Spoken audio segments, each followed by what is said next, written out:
সামনে উপস্থিত হয়েছেন, মহামূল্যবান নসিহত করবেন। আমরা দেখতে পাচ্ছি স্টেজের সামনে ওই কোণার মধ্যে অনেক মানুষ। আমরা সকলের সামনে চলে আসি। এরপর যে আমাদের সামনে মহাগ্রন্থ আল কোরআন থেকে তেলাওয়াত নিয়ে আসছেন হাফিজ আলমগীর হোসেন। আসসালামু আলাইকুম ওয়া রাহমাতুল্লাহি ওয়া বারাকাতুহু।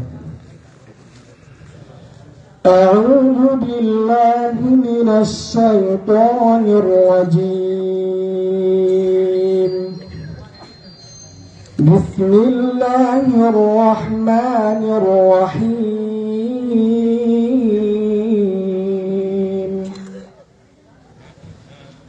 ওয়ালাকাদ নাদানা নূহুন فلنعم المجيبون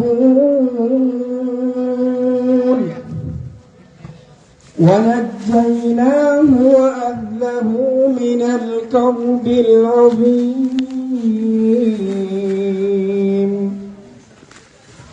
وجعلنا ذريته هم الباقين وتركنا عليه في الآخرين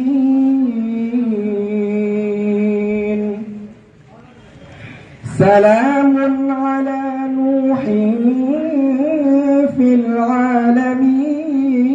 العالمين إنا كذلك نجزي المحسنين إنه من عبادنا المؤمنين ثم أغرقنا الآخرين صدق الله العظيم. الحمد لله. আমাদের মাদ্রাসার সাবেক ছাত্র জুবায়ের আহমদ কোরআন পাক থেকে তেলাওয়াত নিয়ে আসছে। আসসালামু আলাইকুম ওয়া রাহমাতুল্লাহি ওয়া বারাকাতুহু। আউযু বিল্লাহি মিনাশ শাইতানির রাজীম।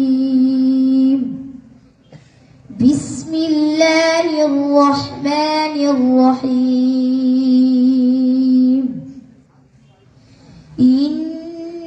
ربكم الله الذي خلق السماوات والأرض في 6 أيام ثم استوى على العرش يغشي الليل النهار يطلبه حثيثا والشمس والقمر والنجوم مسخرات بأمره ألا له الخلق والأمر تبارك الله رب العالمين ادعوا ربكم تضرعا وخفية إنه لا يحب المعتدين صدق الله العظيم.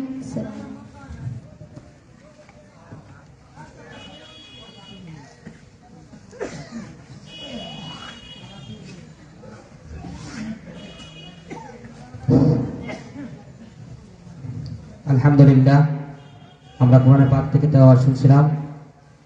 এই পর্যায়ে মহামূল্যবান নসিহত নিয়ে আসছেন হযরতুল আল্লাম হযরত মাওলানা মুফতি শামসুল ইসলাম সাহেব মুহাদ্দিস সিলেট শাহপুরান মাদ্রাসা। যাতে মূল্যবান নসিহত পেশ করার জন্য ইন্তেজামিয়া কমিটির পক্ষ থেকে বিশেষভাবে আহ্বান করা যাচ্ছে। আসসালামু আলাইকুম ওয়া রাহমাতুল্লাহি ওয়া বারাকাতুহু।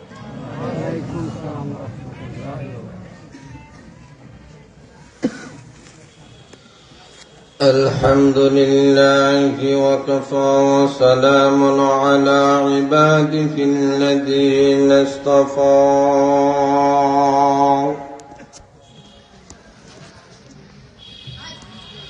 أما بعد فقد قال الله تبارك وتعالى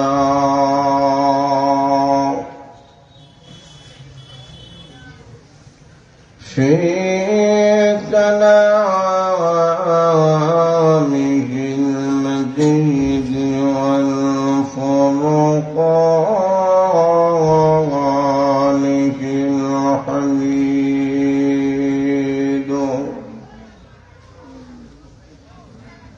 أعوذ بالله من الشيطان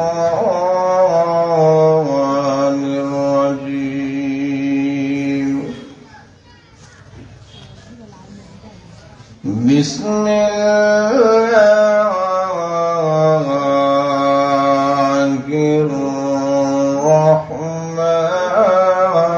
الرحمن الرحيم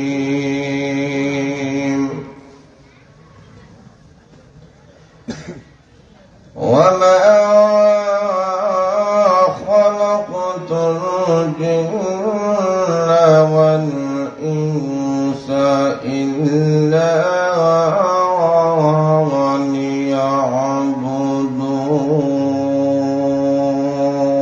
ليعبدون صدق الله العظيم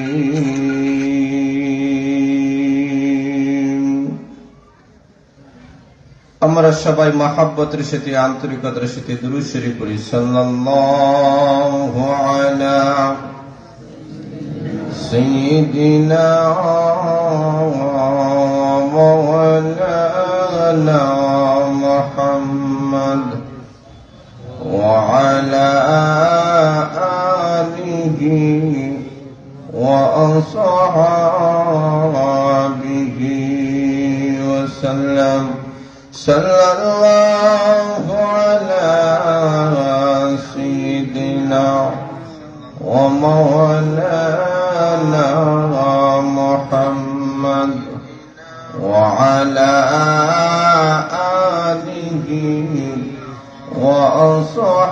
وأصحابه وسلم بلغ العلا بكماله كشف الدجى بجماله حسنت جميع خصاله صلوا عليه وآله لا إله إلا الله لا إله إلا الله جرسل لا إله إلا الله لا إله إلا الله جرسل لا إله إلا الله لا إله إلا الله لا إله إلا الله لا إله إلا الله محمد رسول الله صلى الله عليه وسلم ঐতিহ্যবাহী মথুরখান্দি দারুল উলুম আল ফালবা হাফিজিয়া মাদ্রাসা কর্তৃক আয়োজিত ৪৯তম বার্ষিক ইসলামী মহাসম্মেলনের শ্রদ্ধাভাজন সম্মানিত সভাপতি সাহেব, উপস্থিত ওলামায়ে কেরাম, মুরব্বিয়ানে কেরাম, যুব সমাজ ভাইরা, ব্যবসায়ী সমাজ ভাইরা, পর্দার অন্তরালের অবস্থানগত আমার অত্যন্ত শ্রদ্ধের মা ও বোনেরা, মহান আল্লাহ রাব্বুল আলামিনের কাছে আমরা সবাই অসংখ্য অগণিত আমরা শুকরিয়া আদায় করি, যিনি আপনাদেরকে আমাদেরকে অত্যন্ত দয়া করে আজকের ঐতিহাসিক ইসলামী মহাসম্মেলনে আসা বসার যে সুযোগটুকু মহান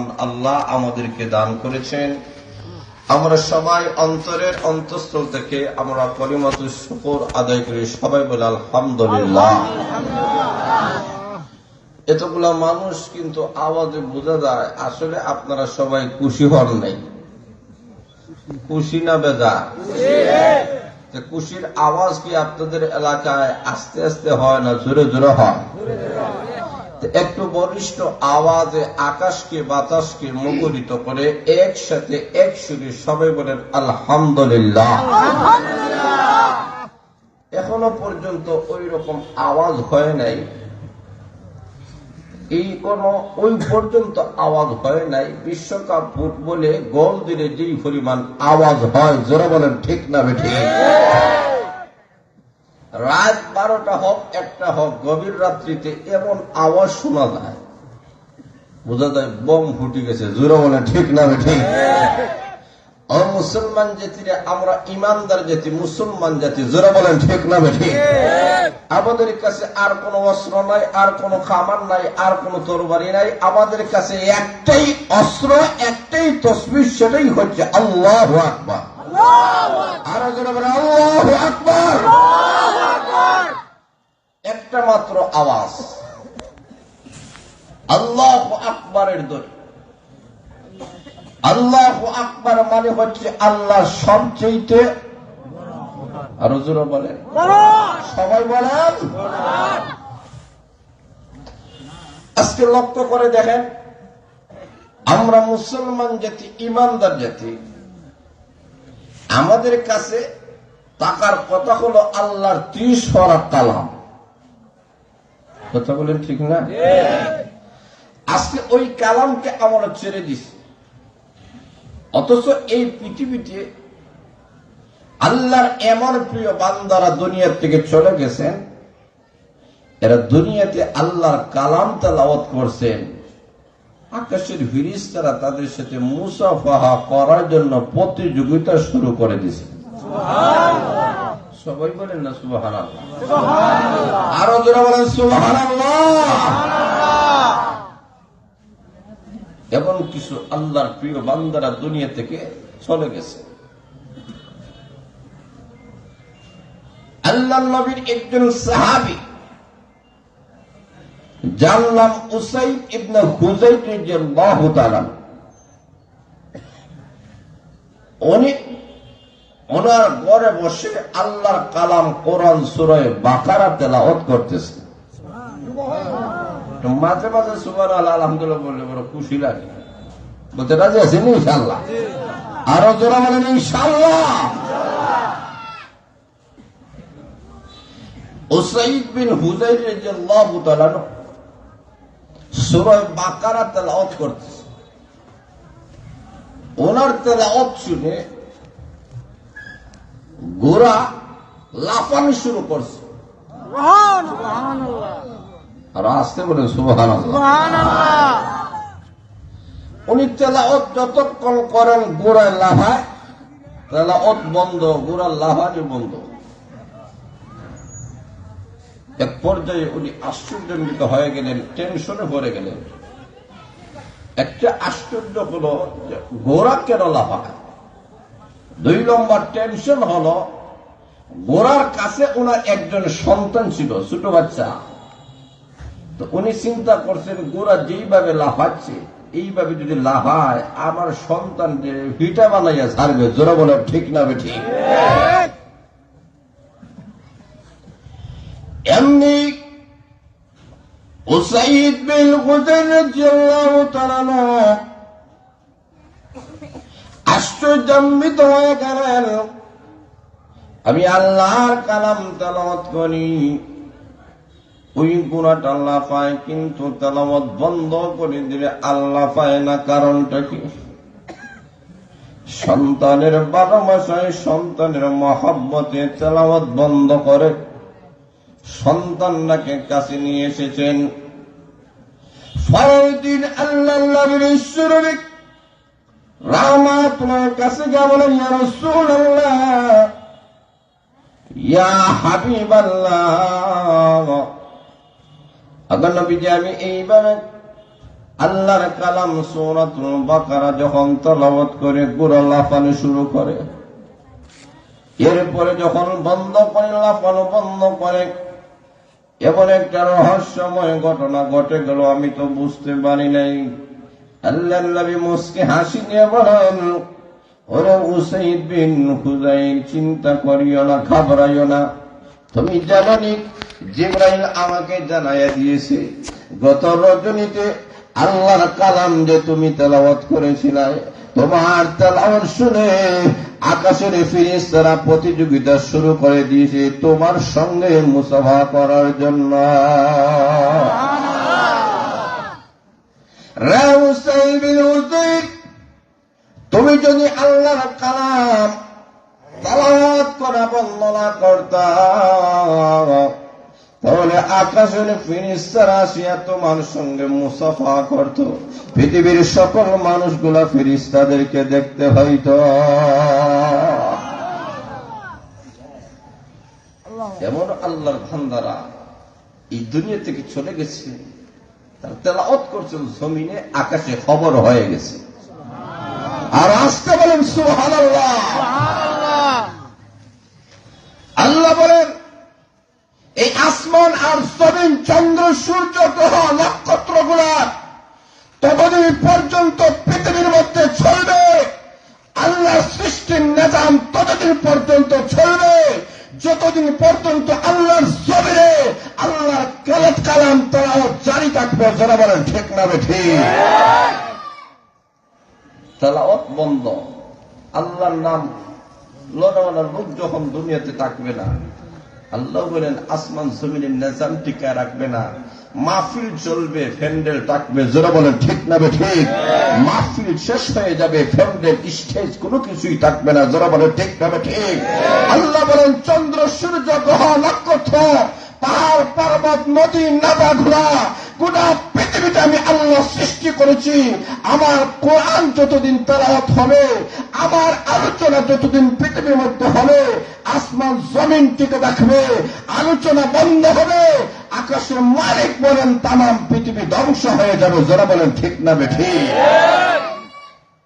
যে আলোচনাটা আপনাদের সামনে অত্যন্ত সার গর্বভাবে কোরআন হাদিস থেকে তাফসীর আপনাদের সামনে তুলে ধরেছেন আমার পূর্বে তরুণ সমাজের অহংকার, বরিষ্ঠ ইসলামী চিন্তাবিদ, বর্ষিয়ান ব্যক্তিত্ব, সিলেটের ঐতিহ্যবাহী দ্বীনি প্রতিষ্ঠান জামিয়া দারুল কোরআন মাদ্রাসার সুনামধন্য মুহাদ্দিস হযরতুল আল্লামা হযরত মাওলানা মিজানুল হক সাহেব দামাত বারাকাতুহুল আলিয়া, যিনি অত্যন্ত সাবলীল ভাষায় কোরআন হাদিস থেকে আপনাদের সামনে সেই কিয়ামতের ভয়াবহ অবস্থা সম্পর্কে আপনাদের সামনে তুলে ধরেছেন। যারা বলেন ঠিক না ঠিক? আমি আপনাদের সামনে এই কথাটা বলতে চাই যে আল্লাহর দ্বীনি প্রতিষ্ঠানগুলো যতদিন থাকবে, আসমান টিকে থাকবে, জমিন টিকে থাকবে। দ্বীনি প্রতিষ্ঠানগুলো যদি না থাকে, আসমান টিকবে না, জমিনে টিকবে না, পৃথিবীতে কোন বেঈমান কাফিরদের অস্তিত্ব থাকবে না, সব ধূলিসাৎ হয়ে যাবে। যারা বলেন ঠিক না ঠিক? এখনো শুনুন ভাইয়েরা, আমার মহান আল্লাহ রাব্বুল আলামিন আমাদেরকে মহান আল্লাহ কেন সৃষ্টি করেছে? এই পৃথিবীতে আল্লাহ আমাদেরকে সৃষ্টি করার একটা কারণ, একটা উদ্দেশ্য আছে কি নাই? যারা বলেন আছে কি নাই? বিনা কারণে অকারণে আল্লাহ আমাদেরকে সৃষ্টি করে নাই। নির্দিষ্ট একটা কারণে মহান আল্লাহ আমাদেরকে এই দুনিয়ার মধ্যে আল্লাহ সৃষ্টি করেছেন। আল্লাহু আকবার। এমন কিছু আল্লাহওয়ালারা এই দুনিয়া থেকে চলে গেছেন, এরা যখন আল্লাহর কাছে যেই দোয়া করছে, কারণ বান্দা যতই গুনাহগার হয়, আল্লাহর কাছে যখন ক্ষমা চায়, আল্লাহ বলেন চাইতে দেরি হয়, মাফ করতে 1 সেকেন্ডও দেরি হয় না। খলিফাতুল মুসলিমিন আমিরুল মুমিনিন ওমর রাদিয়াল্লাহু তাআলা মদিনার রাষ্ট্রপ্রধান, উনি একদিন মসজিদে নববীর মধ্যে তাহিয়া দেখেন, গ্রাম থেকে একটা লোক এসেছে। ওই লোকটা আল্লাহর নবী বিশ্বনবী রাহমাতুল আলামিন রওজা শরীফ জিয়ারত করতেছে, আর এমন সুন্দর করে আল্লাহর কাছে দোয়া করতেছে, উনার দোয়ার ভঙ্গি দেখে উনি আশ্চর্যান্বিত হয়ে গেছেন। আর হুজুরা বলেন সুবহানাল্লাহ। আর এই উম্মতের ইমানটাও বড় আশ্চর্য। এই উম্মতের ইমানের দাম আছে নি? জোরে বলা আছে কি নাই? আল্লাহর নবীর শরীক রাহমাতুল বলেন, আমার সাহাবায়ে কেরাম বলো তো দেখি কাদের ইমান সবচেয়ে বড় আশ্চর্যজনক ইমান? আল্লাহর নবী সাহাবায়ে কেরাম বলেন, ইয়া রাসূলুল্লাহ, ইয়া হাবিবাল্লাহ, আল্লাহর নবী গো, সবচেয়ে আশ্চর্যজনক ইমান কোন ফেরেশতাদের ইমান। আল্লাহর নবী বলেন, কেমন ভাবে তাদের ইমানটা আশ্চর্য হলো? এমনি আল্লাহর নবীর সাহাবায়ে কেরাম বলেন, তারা না আল্লাহর নিকটবর্তী, আল্লাহর কাছাকাছি, এই কারণে তাদের ইমানটা বড় আশ্চর্যজনক। আল্লাহর নবী বলেন, হতে পারে না তাদের ইমান আশ্চর্যজনক। এবার সাহাবায়ে কেরাম বলেন, আল্লাহর নবীজি তাহলে বুঝতে পেরেছি আপনাদের ইমান, নবীদের ইমান বড় আশ্চর্যজনক ইমান। আল্লাহর নবী বলেন, না, কেমন ভাবে নবীদের ইমান আশ্চর্যজনক হতে পারে? কারণ নবীদের কাছে আল্লাহর কালাম নাজিল হয়েছে। আরো জোরে বলেন, নবীদের কাছে মহান আল্লাহ রাব্বুল আলামিনের কাছে কালাম নাজিল হয়েছে। জিবরাইল আলাইহিস সালাতু ওয়াস সালাম এসেছেন, নবীদের মাধ্যমে মহান আল্লাহ অনেক মর্যাদা মহান আল্লাহ দেখাইছেন। নবীরা মহান আল্লাহর সাথে কথা বলেছেন। এমন নবী আছেন, আপনার আমার নবী বিশ্ব নবী রাহমাতুল আলামিন মেরাজের রাত্রিতে মহান আল্লাহ রাব্বুল আলামিনের সাথে কথা বলেছেন। জোরে বলেন ঠিক না বেদে? আপনার আমার নবী এমন নবী, যেই নবীকে মহান আল্লাহ জান্নাত দেখাইছেন। আপনার আমার নবী এমন একজন নবী, যেই নবীকে মহান আল্লাহ জাহান্নাম দেখাইছেন। জোরে বলেন ঠিক না বেদে? আল্লাহর নবীর শরীক রাহমাতুল্লাহ বলেন, হতে পারে না সাহাবায়ে কেরামের নবীদের ইমান আশ্চর্যজনক হতে পারে না। এমনি সাহাবায়ে কেরাম বলেন, আগে নবীজি তাহলে বুঝতে পেরেছি আমাদের ইমান বড় আশ্চর্যজনক ইমান। আল্লাহর নবী ডাকতে বললেন, তোমাদের ইমান কিভাবে আশ্চর্যজনক হবে? কারণ তোমাদের সামনে আমি নবী আগমন করেছি, আমি নবীকে তোমরা দেখেছো, তোমাদের কাছে আল্লাহর কালাম মহান আল্লাহ নাযিল করেছেন, তোমাদেরকে মহান আল্লাহ আমি নবীর মাধ্যমে আল্লাহ সহযোগিতা করেছেন। বদরের যুদ্ধে মহান আল্লাহ ৫,০০০ আল্লাহ ফেরেশতার মাধ্যমে আল্লাহ সাহায্য করেছেন। জোরে বলেন ঠিক না বেঠিক? তোমাদের কাছে অনেক নিদর্শনগুলো আছে, কাজেই তোমাদের ইমান আশ্চর্যজনক ইমান হতে পারে না। আল্লাহর নবী ডাকতে বলেন, আমার সাহাবায়ে কেরাম আশ্চর্য ইমান হলো তাদের ইমান, যেই মানুষেরা, যেই উম্মতেরা এমন একটা যুগের মধ্যে আসলো, যেই যুগের মধ্যে তারা এসেছে, এই যুগের মধ্যে আসার কারণে কোরআন নাযিল হওয়াটা তারা দেখে নাই, নবীকে দেখে নাই, কিন্তু নবীর প্রতি ঈমান এনেছে, আল্লাহর কালামের প্রতি ঈমান নিয়ে এসেছে। ওরে আমার সাহাবায়ে কেরাম তাদের ঈমান হলো আশ্চর্যজনক ঈমান। রাসূল আমাদেরকে বুঝাইয়া দিলেন, সাহাবায়ে কেরাম থেকে জানাই দিলেন, পরবর্তীতে যে উম্মতরা আসবে, যারা কুরআন নাযিল হওয়া দেখে নাই, যারা নবী দেখে নাই, যারা রাসূল দেখে নাই, যারা পূর্ববর্তী অনেক ইতিহাসগুলা বাস্তবে তারা দেখে নাই, এই সমস্ত মানুষেরা আলিম উলামাদের কথা শুনিয়া কোরআন বিশ্বাস করবে, নবী রাসূল বিশ্বাস করবে, জান্নাত বিশ্বাস করবে, জাহান্নাম বিশ্বাস করবে, পরকাল বিশ্বাস করবে। তাদের চাইতে আশ্চর্যজনক ঈমান আর কারো হতে পারে না। জোরে বলেন আল্লাহু আকবার। আমাদের ঈমানের দাম আছে না? কথা বলে ঈমানের দাম আছে না? এই ঈমানটা হলো বড় আশ্চর্যজনক ঈমান। এই ঈমানের বড় দাম আছে। এই ঈমানটা স্বাভাবিক নয়, এটা মাগনা হিসেবে মাগনাও যাবে না। মাশাআল্লাহ, একটু মহব্বতের সাথে যারা দাঁড়াই আছেন, এদের কষ্ট হইতেছে, যারা একটু সামনে দিকে বাড়েন, যারা বসে আছেন একটু মহব্বতের সাথে একটু সামনের দিকে বাড়েন, খালি জায়গা পূরণ করে একটু সামনের দিকে বাড়েন। যারা দাঁড়াই আছেন মেহেরবানি পূর্বক, হতে পারে আজকের এই মাহফিলটা আমাদের জীবনের শেষ মাহফিল। যারা বলে ঠিক না ঠিক, কত মানুষ ঘুমায় ঘুম থেকে উঠে না, হয়তো কত মানুষ এই মাহফিলে আসবেন, হয়তো আর ফিরে নাও আমরা যেতে পারি। এই কারণে আগামী বছর হয়তো আমরা নাও থাকতে পারি। এই কারণে মহব্বতের সাথে জিকিরের সাথে খালি জায়গা পূরণ করেন। যারা দাঁড়াই আছেন বসিয়া পড়েন লা ইলাহা ইল্লাল্লাহ, জোরে সুরে।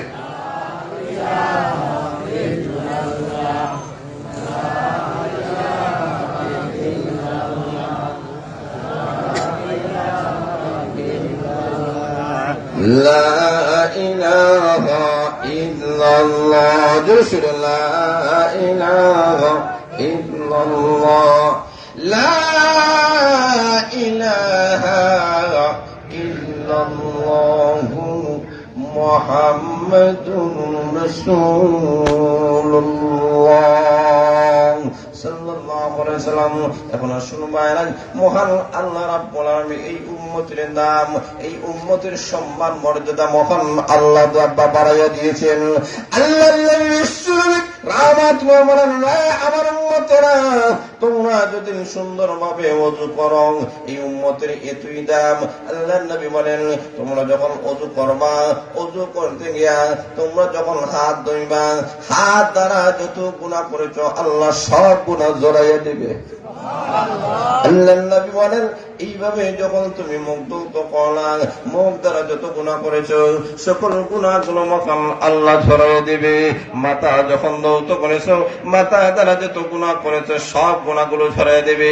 অজুর অঙ্গ প্রত্যঙ্গ থেকে পানিগুলো যেমন ভাবে ঝরে যায়, আল্লাহর রাসূল বলেন এইভাবে তোমরা যখন ওযু করবা তোমাদের জীবনের গুনাহগুলো আল্লাহ ঝরাইয়া দিবে। জোরে বলেন সুবহানাল্লাহ। আল্লাহর নবীর কথাগুলো এমন ভাবে ছিল সত্য। আমাদের মসজিদের ইমাম যার নাম ইমাম আবু হানিফা রাহমাতুল্লাহ আলাইহি, আল্লাহ রাব্বুল আলামিন ওনাকে এমন একটা ক্ষমতা, এমন একটা কেরামতি মহান আল্লাহ দিয়েছিলেন। মানুষেরা যখন ওযু করেন, ওযু করার সাথে সাথে এই পানিগুলা ঝরে উনি দেখতে পান কে কোন গুনাহ করেছে। ওনার অন্তর ওয়াসওয়াসা আসলো, প্রভু গো আমি তো দেখতে পাই সে কোন গুনাহ করছে, কোন গুনাহগুলো ঝরতেছে। আল্লাহ তুমি সর্বময় ক্ষমতার মালিক, এমন যদি আমার হয়ে যায় মানুষের মধ্যে আমার অন্যরকম ধারণা হবে। আল্লাহ এই জিনিসটা আমার কাছ থেকে তুলে নাও। আল্লাহ রাব্বুল আলামিন তার দরখাস্ত কবুল মঞ্জুর করে তুলে নিলেন। তাহলে আল্লাহ বোঝায় দিয়েছেন মানুষেরা যে গুনাহ করে এই গুনাহগুলো ওযুর সাথে সাথে জড়িয়ে যায়। এই মধ্যে কথার মর্ম হলো সগীরা গুনাহগুলো জড়ে যায়।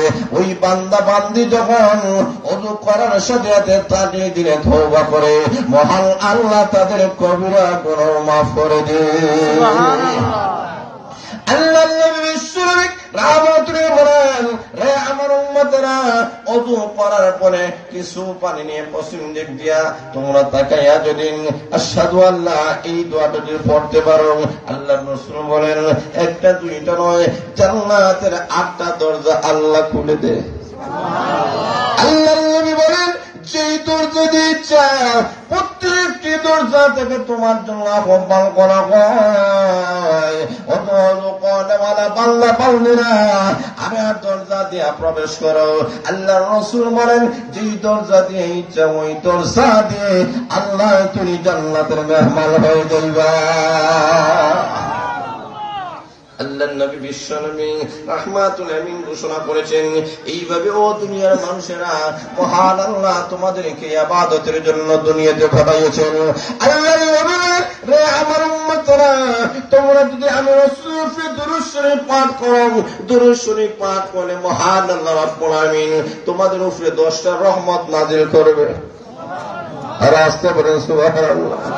আল্লাহর রাসূল বলেন তোমাদেরকে মহান আল্লাহ 10টি নেকি দান করবে, 10টি গুনাহ তোমাদের জীবন থেকে আল্লাহ মাফ করে দেবে। জোরে বলেন সুবহানাল্লাহ।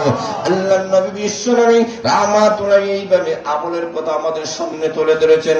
যার যত আমল বেশি ওই মানুষের সম্মান মর্যাদা মহান আল্লাহর কাছে বেশি।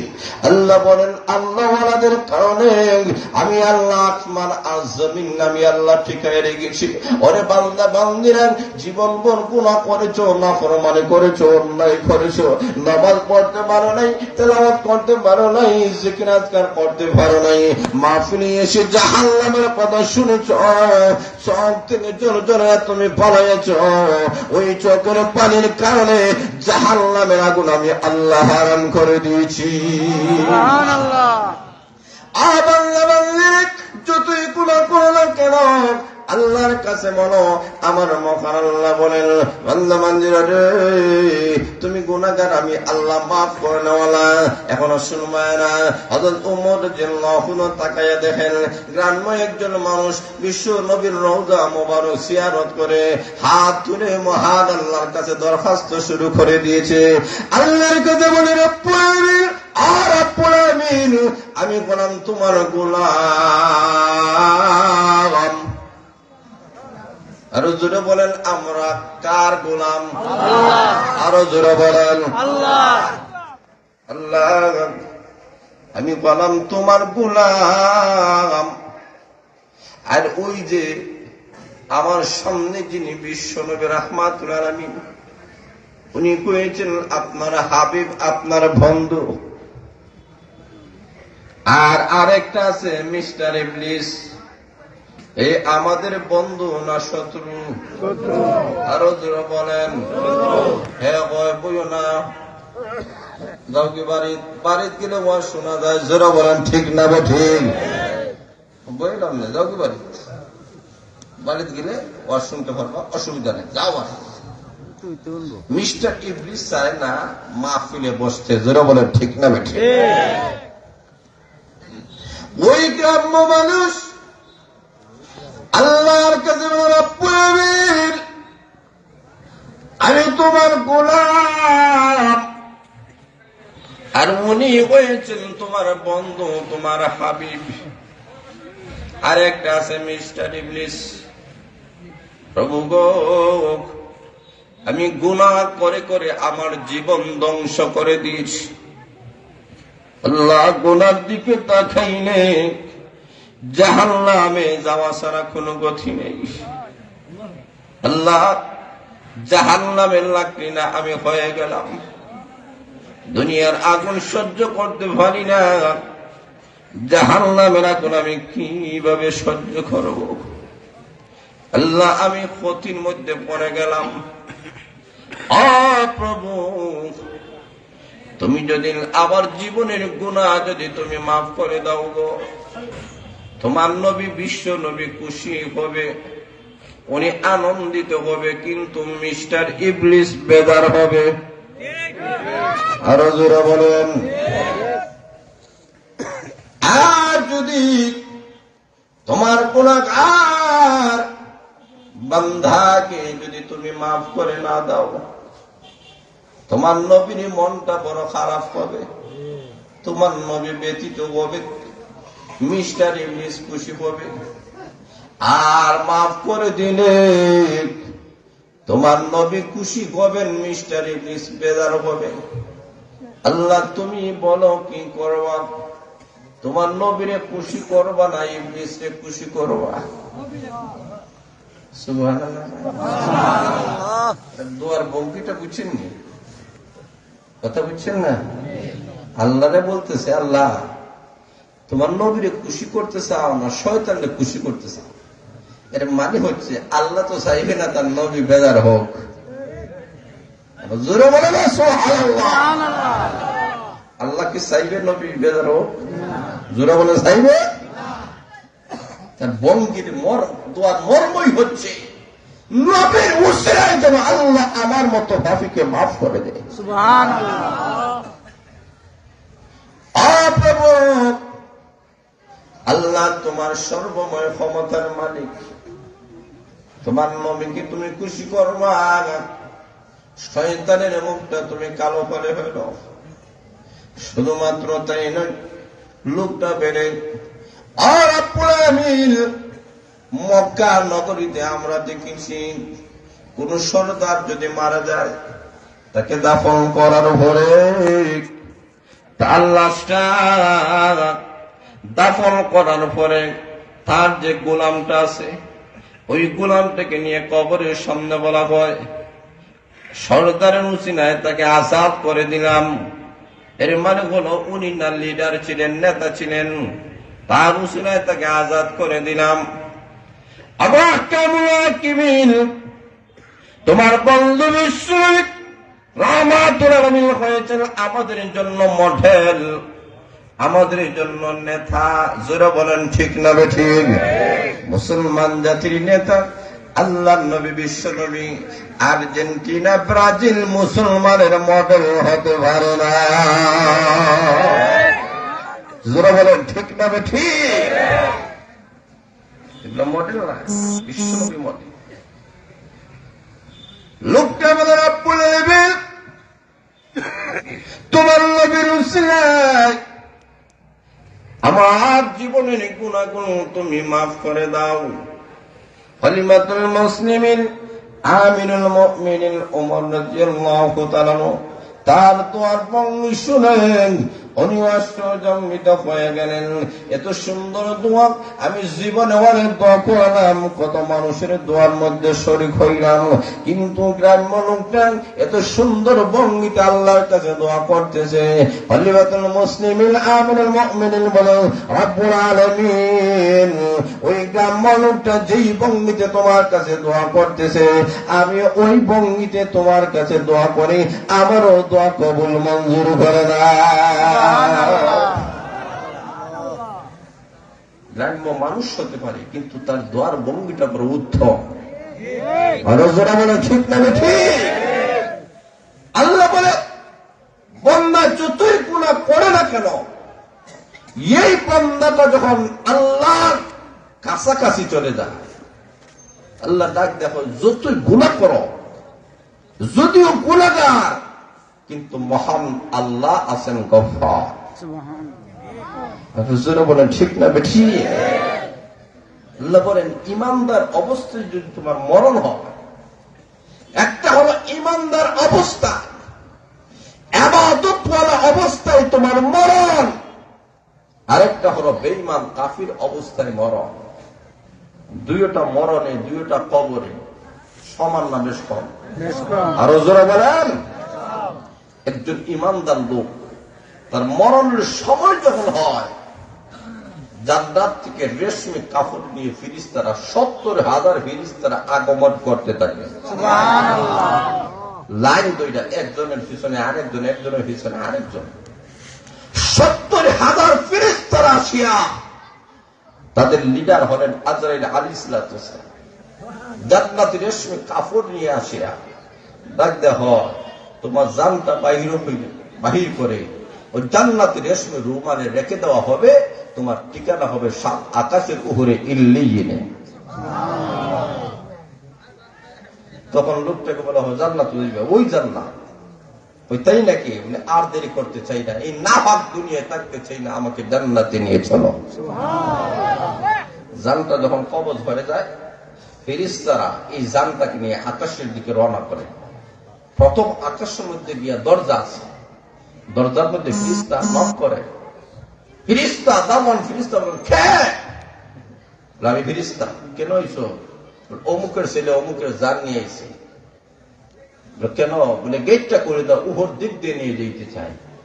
ঠিক আছে, তার আত্মার গ্রানে বোঝা যায় এই লোকটা জান্নাতি।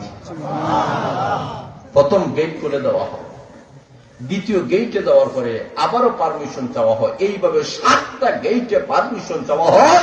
7টা গেইটের পারমিশন দেওয়ার পরে 7 আকাশের উপরে ইল্লিয়িন নামক একটা স্থান আছে, ওই জায়গায় গিয়ে তার নামটা ওই জায়গায় লিপিবদ্ধ করে দেওয়া হয়। ওই জায়গায় রাখা হয় না, আবার লইয়া ফেরেশতা লইয়া ওই দিনে কবরে রাখার পরে যখন সবাই চলে আসে, 2 জন ফেরেশতা মুনকার নাকির আসিয়া তাকে প্রশ্ন করেন জিন্দা না মুর্দা? লোকটা জিন্দা না মুর্দা? জিন্দা। জানটা আবার দেওয়া হয়, লোকটা জিন্দা হয়ে বসে যায়। জুড়ে বলেন সুবহানাল্লাহ। বলেন মা রাব্বুকা, মা দীনুকা ওয়া মা কাদার রাজুলুল্লাযী বুইসা ফীকুম। লোকটা বলে, প্রশ্ন করবা পড়েন। আমি তাকায়া দেখি রে, আকাশের সূর্যটা অস্তরের দিকে যাইতেছে। আসরের নামাজের টান শেষ হয়ে যাবে, আমাকে দেরি করিও না। আমি মতুর খান্দি জামে মসজিদের ফানজাগারা নামাজি ছিলাম, আমি কোনদিন নামাজ ছাড়ি নাই। মসজিদে আল্লাহু আকবার আল্লাহু আকবারের ধ্বনি যখন দিয়েছিলেন, আমি তখন ঘুমাই নাই আরামের বিছনা ছেড়ে, আমার স্ত্রী ছেড়ে, আমার ছেলে মেয়েকে ছেড়ে আমি প্রচন্ড ঠান্ডা কেমন ফেতনা বলে আল্লাহর ঘরে আমি হাজিরা দিয়েছিলাম। আমি না সেই নামাজি বান্দা? ওরে তোমরা দাঁড়াও, পরে তোমাদের প্রশ্নের জবাব দিব, আমাকে নামাজ পড়তে দাও। ফেরেশতারা বলেন, ওরে আল্লাহর প্রিয় বান্দা, তোমরা বান্নি নামাজের কোনো দরকার নাই। তুমি জানো না কোন জগতে তুমি চলে এসেছো? তুমি বুঝতে পারো নাই, তুমি মনে করেছো এটা দুনিয়ার জগৎ। আসলে দুনিয়ার জগৎ নয়, এটা হয়েছে কবরের জগৎ।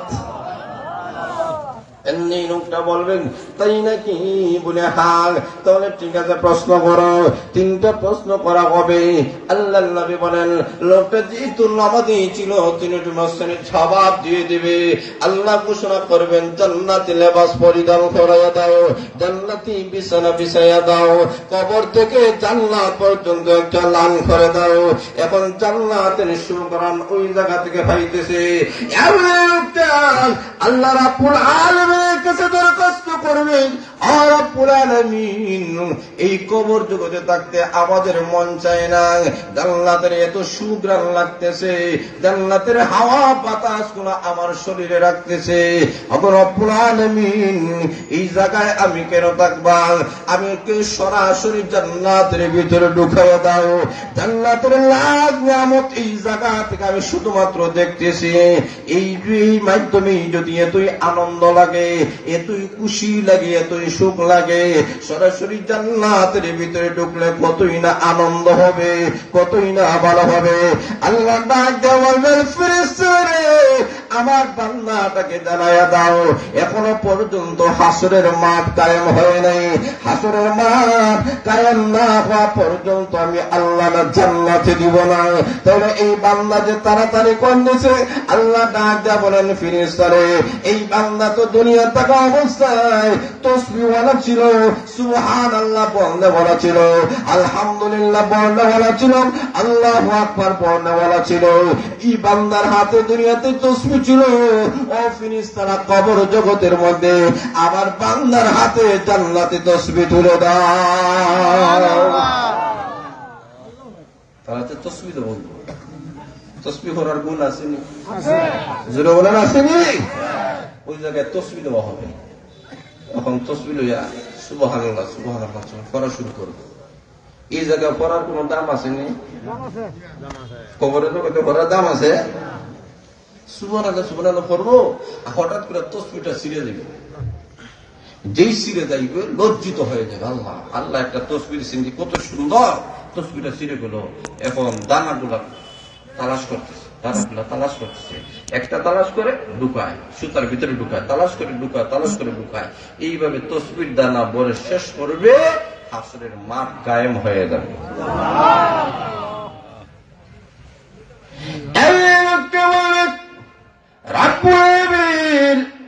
তোমরা পরিচিত এই কবর জগতে লক্ষ লক্ষ কোটি কোটি বৎসর কবর জগতে থাকতে হবে।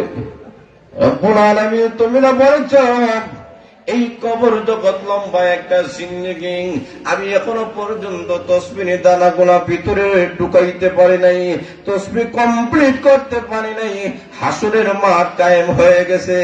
আল্লাহ ডাক দিয়ে বলবেন, ফেরেশতারা আমার বান্দাকে জানাইয়া দাও, এই তাসবিহের দানা পুষতে গিয়ে যে সময়টুকু ব্যয় হয়েছে তার কাছে সামান্য হতে পারে, কিঞ্চিৎ সময় হতে পারে, কিন্তু আমি মহান আল্লাহ এই সময়ের ভিতরে হাজার হাজার বছর আমি আল্লাহ পার করে দিয়েছি। বন্দার কোন খবর?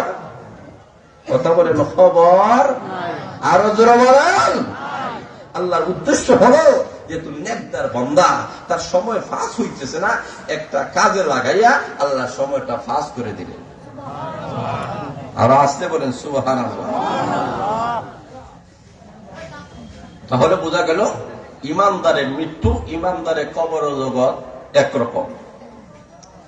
শুকনা দুধ, জোরে বলেন, আরো জোরে বলেন।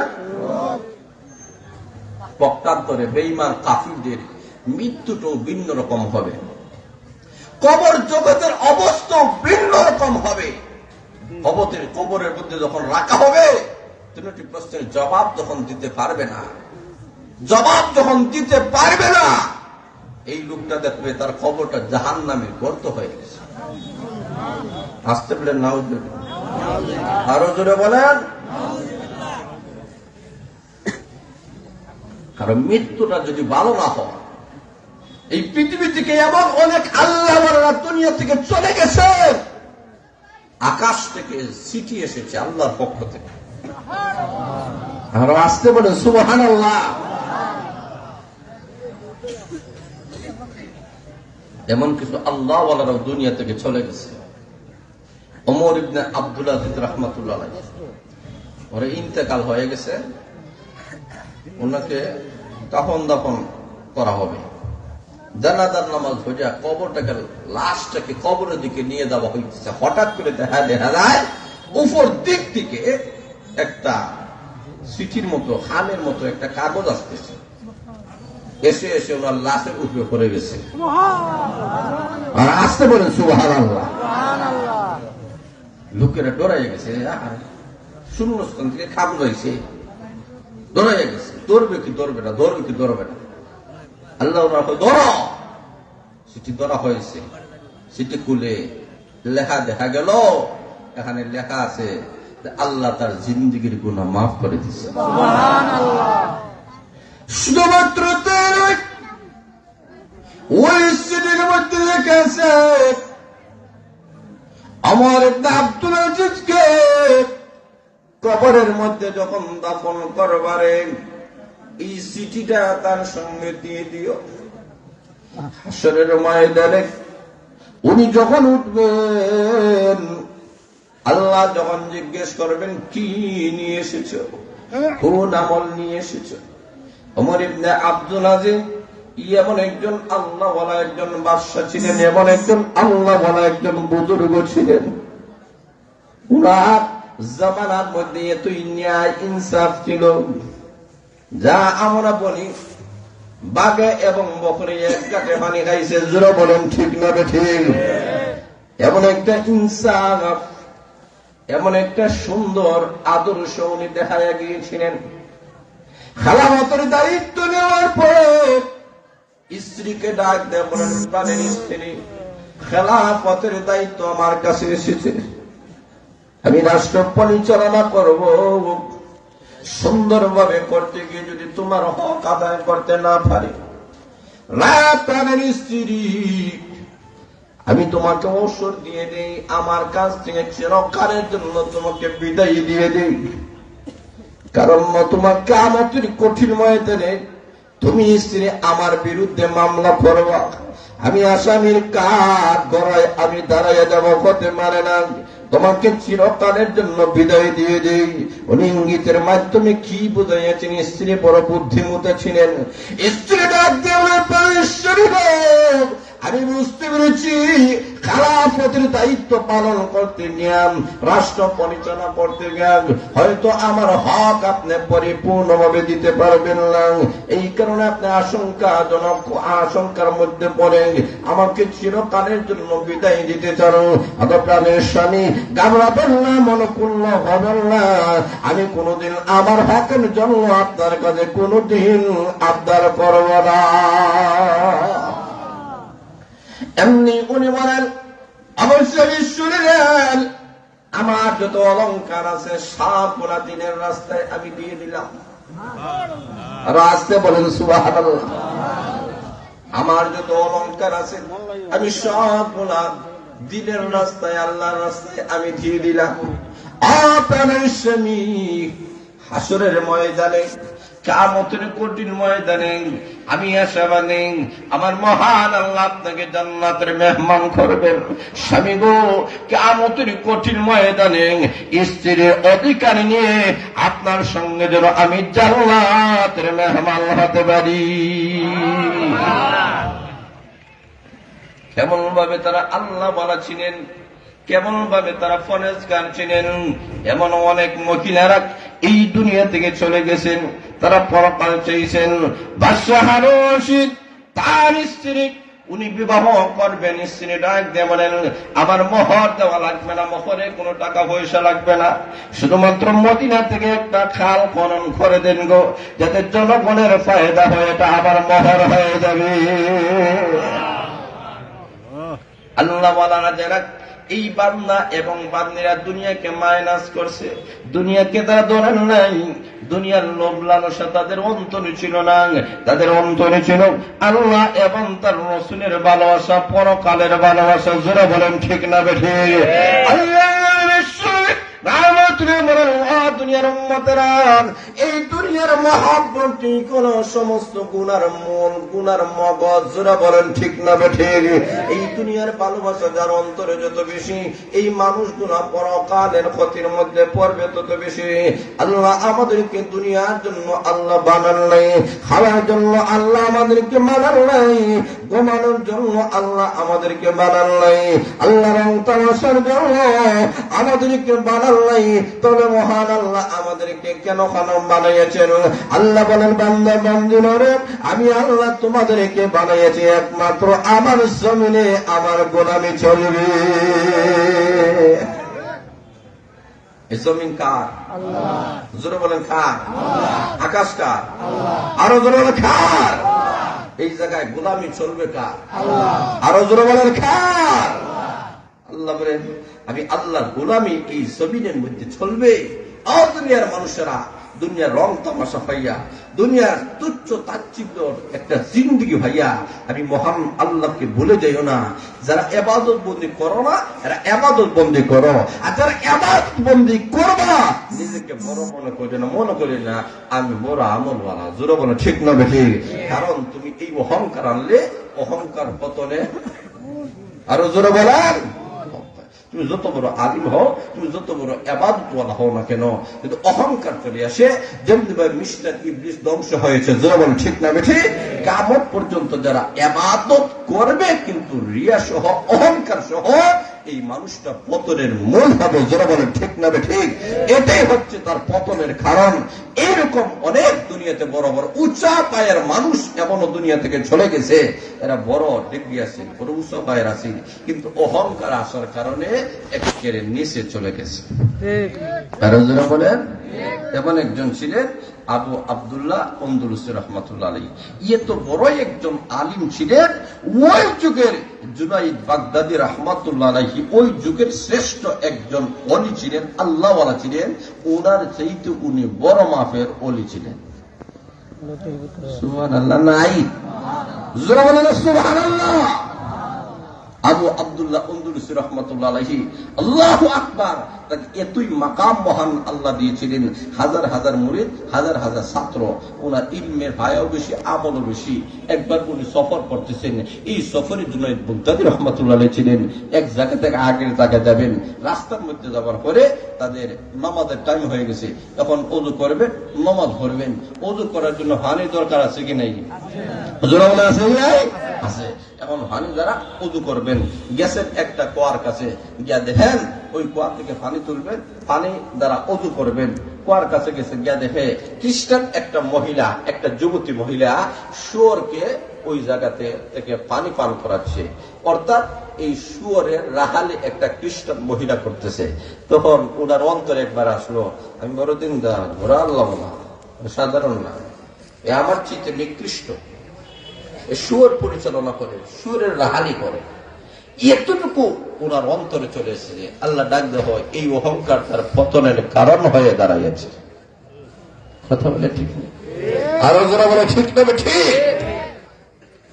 আল্লাহ বলবেন এতটুকু তুমি বলেছেন আমার মহান আল্লাহ রাব্বুল আলামিন তাকে পরীক্ষার মধ্যে মহান আল্লাহ পালাইয়া দিলেন। এমন পরীক্ষা শুরু হয়ে গেল, যে মহিলাটাকে উনি ঘৃণা করেছেন এবং মনে মনে ধারণা করল এই খ্রিস্টান মহিলার চাইতে আমি দামি, আমি সম্মানিত। এমনি মহান আল্লাহ তাকে একটা পরীক্ষার মধ্যে আল্লাহ ফালাইয়া দিলেন। আল্লাহওয়ালা যত বড়, আল্লাহওয়ালার কাছে পরীক্ষাটাও তত বড় আসে। যারা বলেন ঠিক না ঠিক? এখন আসুন মায়েরা, এমন ভাবে পরীক্ষার মধ্যে পড়ে গেলেন আমার মহান আল্লাহ যেই মহিলার প্রতি উনার ঘৃণা তৈরি হয়েছিল, মুহূর্তের ভিতরে আমার মহান আল্লাহ ওই মহিলার প্রতি তার অন্তরে একটা ভালোবাসা আল্লাহ সৃষ্টি করে দিয়েছেন।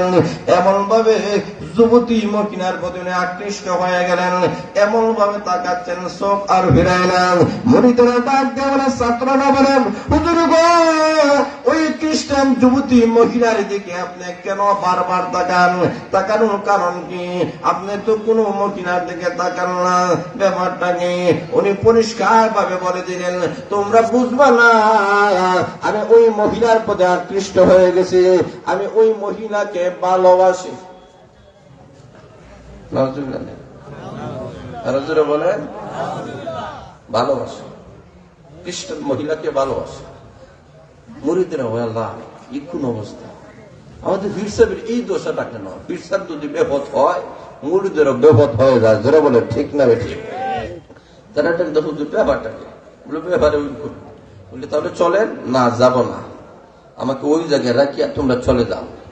শেষ পর্যন্ত তারা বুঝায় সুঝায় ওনাকে যখন হারে নাই, ওই জায়গায় রাখিয়া তারা চলে গেছে। কিছুদিন পর ওনার একজন ছাত্র, যার নাম শিবলি রহমতুল্লাহ, উনি আসলেন উস্তাদের খবর নেওয়ার জন্য। আসিয়া দেখেন, আল্লাহু আকবার, আব্দুল্লাহ উন্দুলুসি রহমতুল্লাহি, আবু আব্দুল্লাহ উন্দুলুসি রহমতুল্লাহ দেখেন যে ওই মহিলারা যে শোরগুলা রাহালি করতেছে, উনি ওই লাঠি দ্বারা ওইগুলাকে রাহালি করতেছে। আসতে বলেন নাউজুবিল্লাহ, আর হুজুর বলেন, উনি বলেন, হুজুর এমন কি অবস্থা আপনার হয়ে গেল আমরা বুঝতে পারি না। হুজুর বলেন, তার কারণ হলো আমার অন্তরের মধ্যে মহিলার ভালোবাসা এসে গেল। আমি যখন প্রস্তাব দিলাম ওই মহিলাদের বিবাহ করার জন্য, তার বাবা ডাক দিয়ে বলে, আমার মেয়েটা খ্রিস্টান। যুবক, যুবক, যতক্ষণ পর্যন্ত তুমি খ্রিস্টান না কইবা, আমার মেয়েকে তোমার সঙ্গে বিবাহ দিব না। আমি তার শর্ত মেনে নিলাম, আমি খ্রিস্টান হয়ে গেলাম। খ্রিস্টান হওয়ার পরে ওই মহিলাটাকে আমি বিবাহ করলাম, এবং সাথে সাথে ওই শুয়োর গুলাকে আমি এখন রাখালি করি। আমার অবস্থা করুণ হয়ে গেছে রে। আমি চোখের পানি পালাইয়া, লোকটা কান্দে, ছাত্র কান্দে, উস্তাদ কান্দে, এমন ভাবে কান্দান শুরু হয়ে গেছে। ছাত্র বলে, আমাদের এমন কোন নেক আমল আসেনি, যেই কোন নেক আমল অনুসি নাই। আমাদের উস্তাদকে আল্লাহ তুমি হেদায়েত দিয়ে দাও, আল্লাহ তুমি সরল সঠিক পথ আল্লাহ দেখায়া দাও। কারণ সরল সঠিক পথে ইস্তেকামত হয়, এর নিজস্ব ক্ষমতা নাই, এইগুলা ক্ষমতা কার? আরো জোরে বলেন।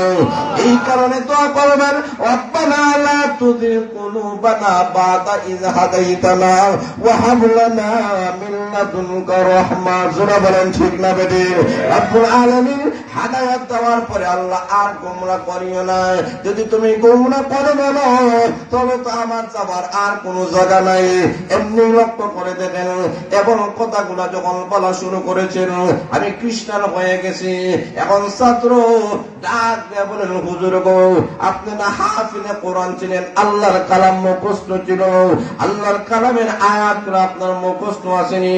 উনি বলেন, না, আল্লাহর কালামের কোন আয়াত আমার মুখস্থ নাই, তবে একটা আয়াতের কথা আমি বলতে পারি, যে আয়াতের মধ্যে মহান আল্লাহ বলেছেন, যেই মানুষগুলো হেদায়েত পাওয়ার পরে গোমরাহ হয়ে যায়, ওই লোকটার জন্য পথভ্রষ্ট হয়ে গেল, আল্লাহ থেকে অনেক দূরে চলে গেল।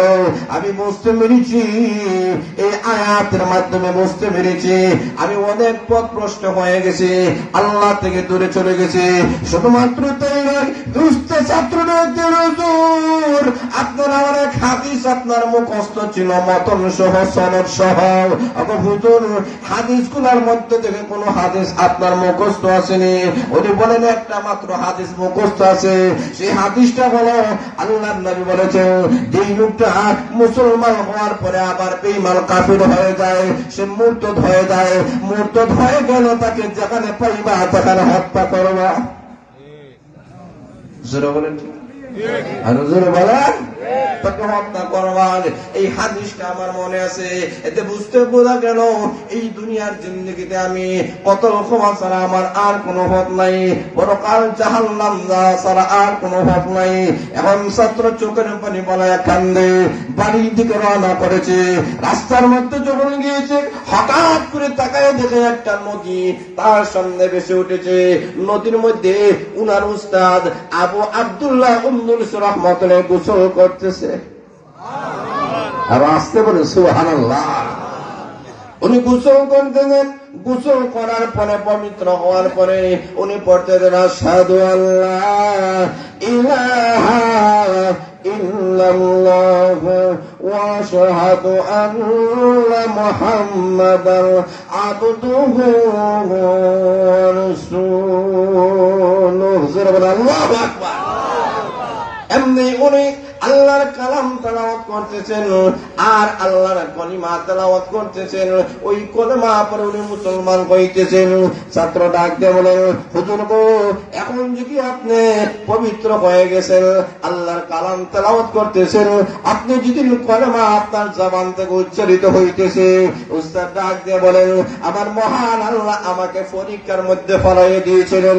আমি যখন খ্রিস্টান মহিলাকে দেখে ক্রীড়া করেছিলাম, অহংকার করেছিলাম, এমনি তাকাইয়া দেখি পাখির মতো কি যেন একটা জিনিস আমার ভিতর থেকে চলে গেল। আমি তখনই বুঝতে পেরেছি আসলে পাখি যায় নাই, আমার ভিতরের ঈমানটা চলে গিয়েছিল। যারা বলেন ঠিক না বেটে? এখন আমি যখন তওবা করেছি, কান্নাকাটি করেছি, আল্লাহর দরবারে যখন মাফি চেয়েছি, আমার মহান আল্লাহ ঈমানের মতো দৌলত আবার আল্লাহ ফিরে দিয়েছে। আল্লাহ তাকে আবার হেদায়েতের নূর দান করে দিয়েছে। তাহলে বোঝা গেল 1 নম্বর কথা হলো যে ইবাদত বন্দেগী সারা যাবে না, ইবাদত বন্দেগী করতে হবে। আবার যারা করতেছেন অহংকার করা যাবে আরো জোরে বলেন না। অহংকার পতনের মূল। আল্লাহ রাব্বুল আলামিন আমার তেলাওয়াতকৃত আয়াতের মধ্যে আল্লাহ তুলে ধরেছেন, আল্লাহর উদ্দেশ্য হলো মানব আর জিন এই দুইটা জাতিকে লক্ষ্য করে আল্লাহ বলতেছেন, ও দুনিয়ার মানুষেরা, তোমাদের লক্ষ্য উদ্দেশ্যটা তোমাদেরকে বুঝতে হবে। সেই লক্ষ্য উদ্দেশ্য আর কোন জায়গায় শিক্ষা দেওয়া হয় না, কোন ব্যবসা প্রতিষ্ঠানে শিক্ষা দেওয়া হয় না, কোন চাকরির মধ্যে শিক্ষা দেওয়া হয় না, অন্য কোন প্রতিষ্ঠানে শিক্ষা দেওয়া হয় না। মানুষ সৃষ্টি করার আসল লক্ষ্য উদ্দেশ্য গুলা এই মাদ্রাসা গুলা থেকে শিক্ষা দেওয়া হয়। আর যারা বলে ঠিক না ঠিক, এই মানুষ সৃষ্টি করা যে আসল লক্ষ্য উদ্দেশ্যটা সেটাই হচ্ছে তার ইবাদত বন্দি করা। যে মানুষ প্রকৃতগত জাতিগত মানুষ হলে হবে না, প্রকৃতগত মানুষ হতে হবে। গুণের মানুষ না হইলে মানুষ হইতে পারে না। আকার ইঙ্গিতে মানুষ হতে পারে না। তার চোখ আছে, কান আছে, এটা আবু জেহেলের আছে, জোরে বলে ঠিক না বেটি? ফেরাউনের, হামানের, সাদ্দাতেরও কান আছে, চোখ আছে, এইগুলার দ্বারা কোনো মানুষ হতে পারে না। আসল মানুষ হচ্ছে প্রকৃতগতভাবে যারা মানুষ, প্রকৃত মানুষ হতে হবে। কোরআন শিক্ষা ছাড়া, হাদিস শিক্ষা ছাড়া, ধর্মীয় শিক্ষা ছাড়া, নৈতিক শিক্ষা ছাড়া আর বিকল্প কোনো পথ নাই। আরো যারা বলেন ঠিক না বেঠি?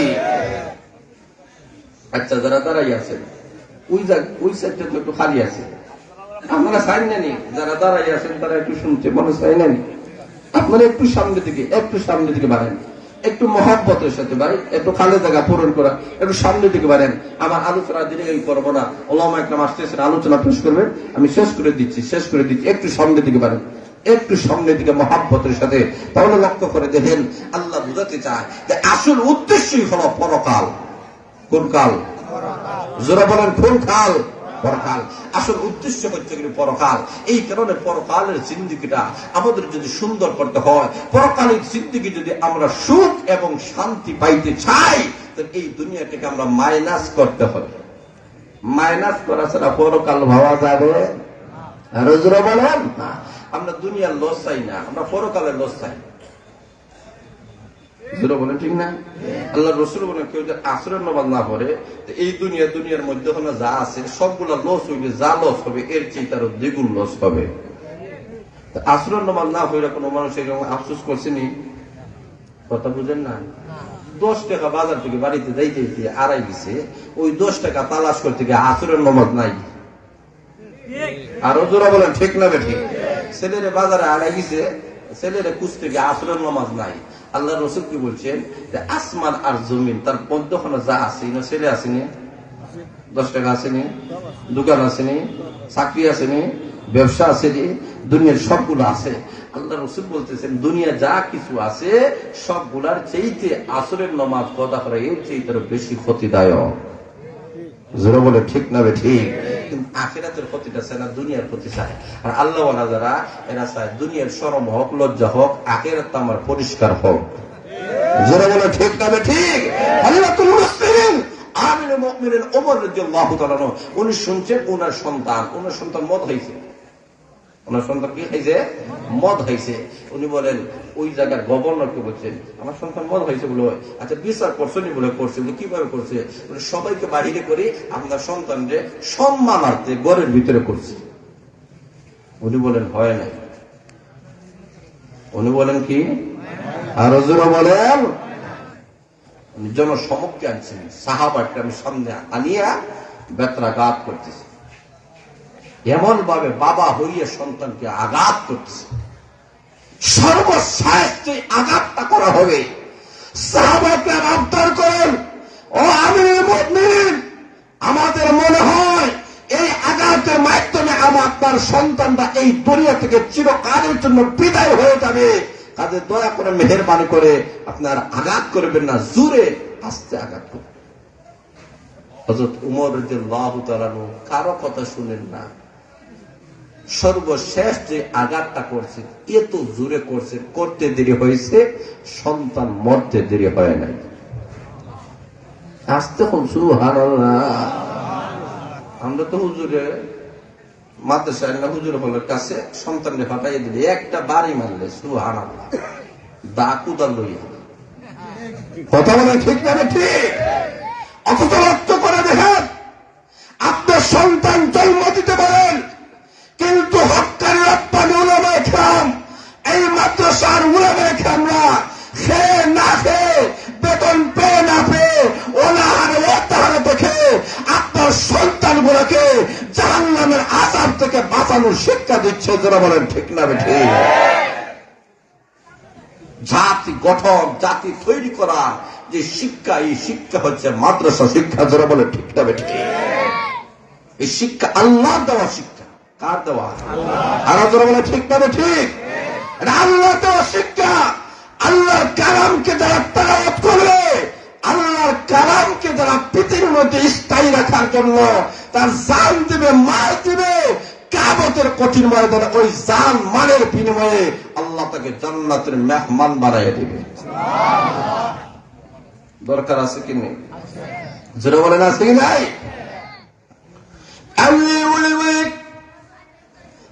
আমার সন্তান, আমি তোমাকে আঘাত করতে করতে আমি তুমি আগে চিরকালের জন্য বিদায় দিয়ে দিলাম। রে কলিজা টুকরা সন্তান, তুমি ভাবিও না তোমার প্রতি আমার মায়া নাই, আমার দয়া নাই, মহব্বত নাই, এমন ভাবিও না। আমি বাবা পাশান এমন তুমি মনে করিও না। আরে সন্তান, আমি দুনিয়াতে তুমি একটা অপরাধ করেছো, এই কারণে আমি তোমাকে শাস্তি দিয়েছি, আল্লাহর বিধান আমি কায়েম করেছি। ওরে সন্তান, এই দুনিয়া থেকে তুমি যদিও বিদায় নিয়েছো, কিয়ামতের কঠিন ময়দানে আসামির খাট গড়ায় যখন আল্লাহ আমাকে দাঁড় করবে, তখন তুমি সন্তানের কারণে আমি আল্লাহর আসামির খাট গড়ায় দাঁড়ায় লজ্জিত হবে না। ফাঁক সাক পরিষ্কার করে তোমাকে দিয়ে দিলাম, পরকালের জিন্দেগির সুখ শান্তির জন্য। আমরা তো দুনিয়ার সুখ চাই, দুনিয়ার সম্মান, দুনিয়ার ইজ্জত চাই। আর সাহাবায়ে কেরাম আল্লাহওয়ালারা দুনিয়াটাকে মাইনাস করছেন, দুনিয়ার ইজ্জত সম্মানটাকে মাইনাস করছেন, আখিরাতের ইজ্জত সম্মান চাইছেন। যারা বলেন ঠিক না ঠিক? এই কারণে আখিরাতের ইজ্জত আর সম্মান যদি পাইতে হয়, আখিরাতেই যদি মা বাবা দামি হতে হয়, সন্তান দামি হতে হয়, সেই হাসরের ময়দানে এই প্যান্ডেলটাকে আলোকিত করার জন্য অনেক লাইটের প্রয়োজন হয়েছে। হাসরের ময়দানে হঠাৎ করে দেখা যাবে হাসরের মাঠ আলোকিত হয়ে গেছে। কেন আলোকিত হয়ে গেছে? আল্লাহ নূরের ফেরেশতারা আইছে নাকি? বলে না, বলে ওই দুনিয়াতে হাফিজ কোরআন আলিমদেরকে ওই তাদের মাথার মধ্যে নূরের মুকুট পরিধান দেওয়া হয়েছে। আর আসতে বলেন সুবহানাল্লাহ। এই মাদ্রাসার 49 বছর। জোরে বলেন ঠিক না বেঠিক? আরো জোরে বলেন ঠিক না বেঠিক? এই মাদ্রাসা সূচনা থেকে শুরু করে এই পর্যন্ত প্রথম বছর এই মাদ্রাসায় যিনি পড়েছেন, ওনার বয়স, মাদ্রাসার বয়স যদি 49 হয়, ওনার বয়স 49। জোরে বলেন ঠিক না বেঠিক? যারা 2 নম্বর বছর পড়েছেন, তাহলে ওই লোকটার বয়স হয়েছে 48 বছর। জোরে বলেন ঠিক না ঠিক? 3 নম্বর বছর যে ছাত্রটা বড় হয়েছে, এই ছাত্রের বয়স হচ্ছে 47 বছর। জোরে বলেন ঠিক না ঠিক? এইভাবে এই বছর যে ছাত্রটা ভর্তি হয়েছে, এই মাদ্রাসার বয়স 49, এই ছাত্রের বয়স এই মাদ্রাসা অনুযায়ী 1 বছর। জোরে বলেন ঠিক না ঠিক? তাহলে লক্ষ্য করে দেখেন, 19 বছর পর্যন্ত এই মাদ্রাসায় কত ছাত্র, কত হাফিজে কোরআন, কত আলিম, কত মাওলানা, কত শাইখুল হাদিস তৈরি করেছে, যা বর্ণনা করে শেষ করা যাবে না। এটা এই এলাকার গৌরব। জোরে বলেন ঠিক না ঠিক? এই এলাকার এই মাদ্রাসা হওয়ার কারণে শুধু এই এলাকার মধ্যে নয়, গোটা বিশ্বের মধ্যে এই মাদ্রাসার একটা সুনাম খ্যাতি অর্জন হয়েছে। আরো জোরে বলেন ঠিক না ঠিক? এইগুলো আপনাদের খামায়, এইগুলো আপনাদের ফসল। হাসরের ময়দানে দেখবেন, যারা 49 বছর আগে যে ছাত্রটা মাদ্রাসা ভর্তি হয়ে গেছে, উনি যে মাদ্রাসা আছে, অনেক আছেন চিনবেন না। জোরে বলেন ঠিক না ঠিক? যার বয়স 30-40 হয়েছে, উনি কি ওই লোকটা চিনবো? চিনবেন নি? না, এমনি দেখা যাবে হাসরের ময়দানে ওই লোকটা দেখা যাচ্ছে, হ্যাঁ কই যান, আসেন, জান্নাতের টিকিট হয়েছে, আপনিও আসেন। সুবহানাল্লাহ। কারে তুই হাসরের ময়দানে বাবা সন্তানকে পরিচয় দেয় না, বন্ধু বন্ধুকে পরিচয় দেয় না, স্বামী স্ত্রী পরিচয় দেয় না। আজকে তুমি কে? আমাকে জান্নাতে যাওয়ার জন্য আহ্বান করো। এমনি ডাক দেয় বলবে, আপনি কি চিনেন নাই আপনার এলাকায় যে মতুরখান্দি মাদ্রাসা ছিল, ওই মাদ্রাসায় না আমি ভর্তি হয়েছিলাম, আমি লেখাপড়া করে হাফিজে কোরআন হয়েছিলাম, আলিম হয়েছিলাম, মাওলানা হয়েছিলাম।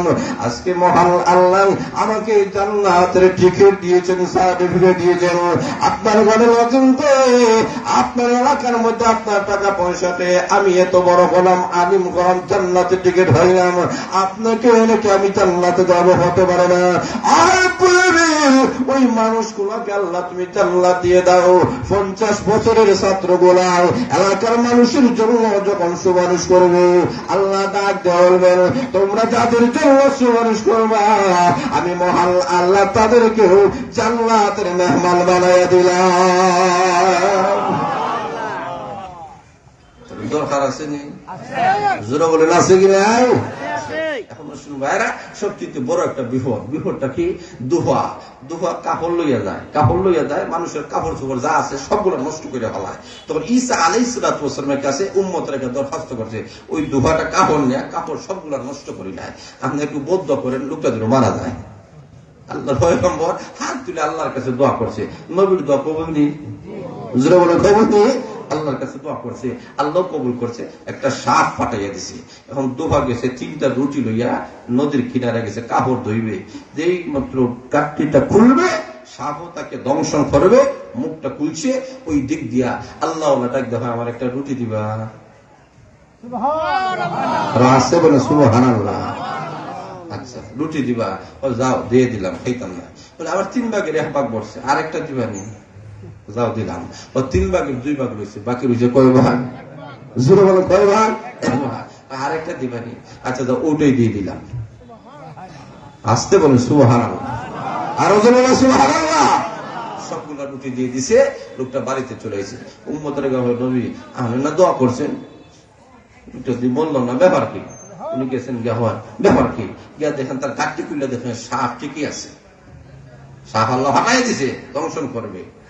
আল্লাহ তোমারটা কিন্তু সাপ দংশন করলো না, হেনে বলে আল্লাহ আমার মুখে লাগাম লাগাই দিছে। আসতে বলেন সুবহান, লাগাম লাগাইয়া দিছে। হ্যাঁ জোরে বলেন কেন? আল্লাহর পয়গম্বর যে মুহূর্তে আমি তাকে দংশন করতে চাইলাম, আমি মুখ যখন বাহির করলাম, এমনি দেখা যায় লোকটা আল্লাহ রাস্তায় একটা সদকা করে দিছে। আরো জোরে বলেন, আল্লাহ নবীরা বলেছেন সদকার মাধ্যমে বালা মুসিবত দূর হয়।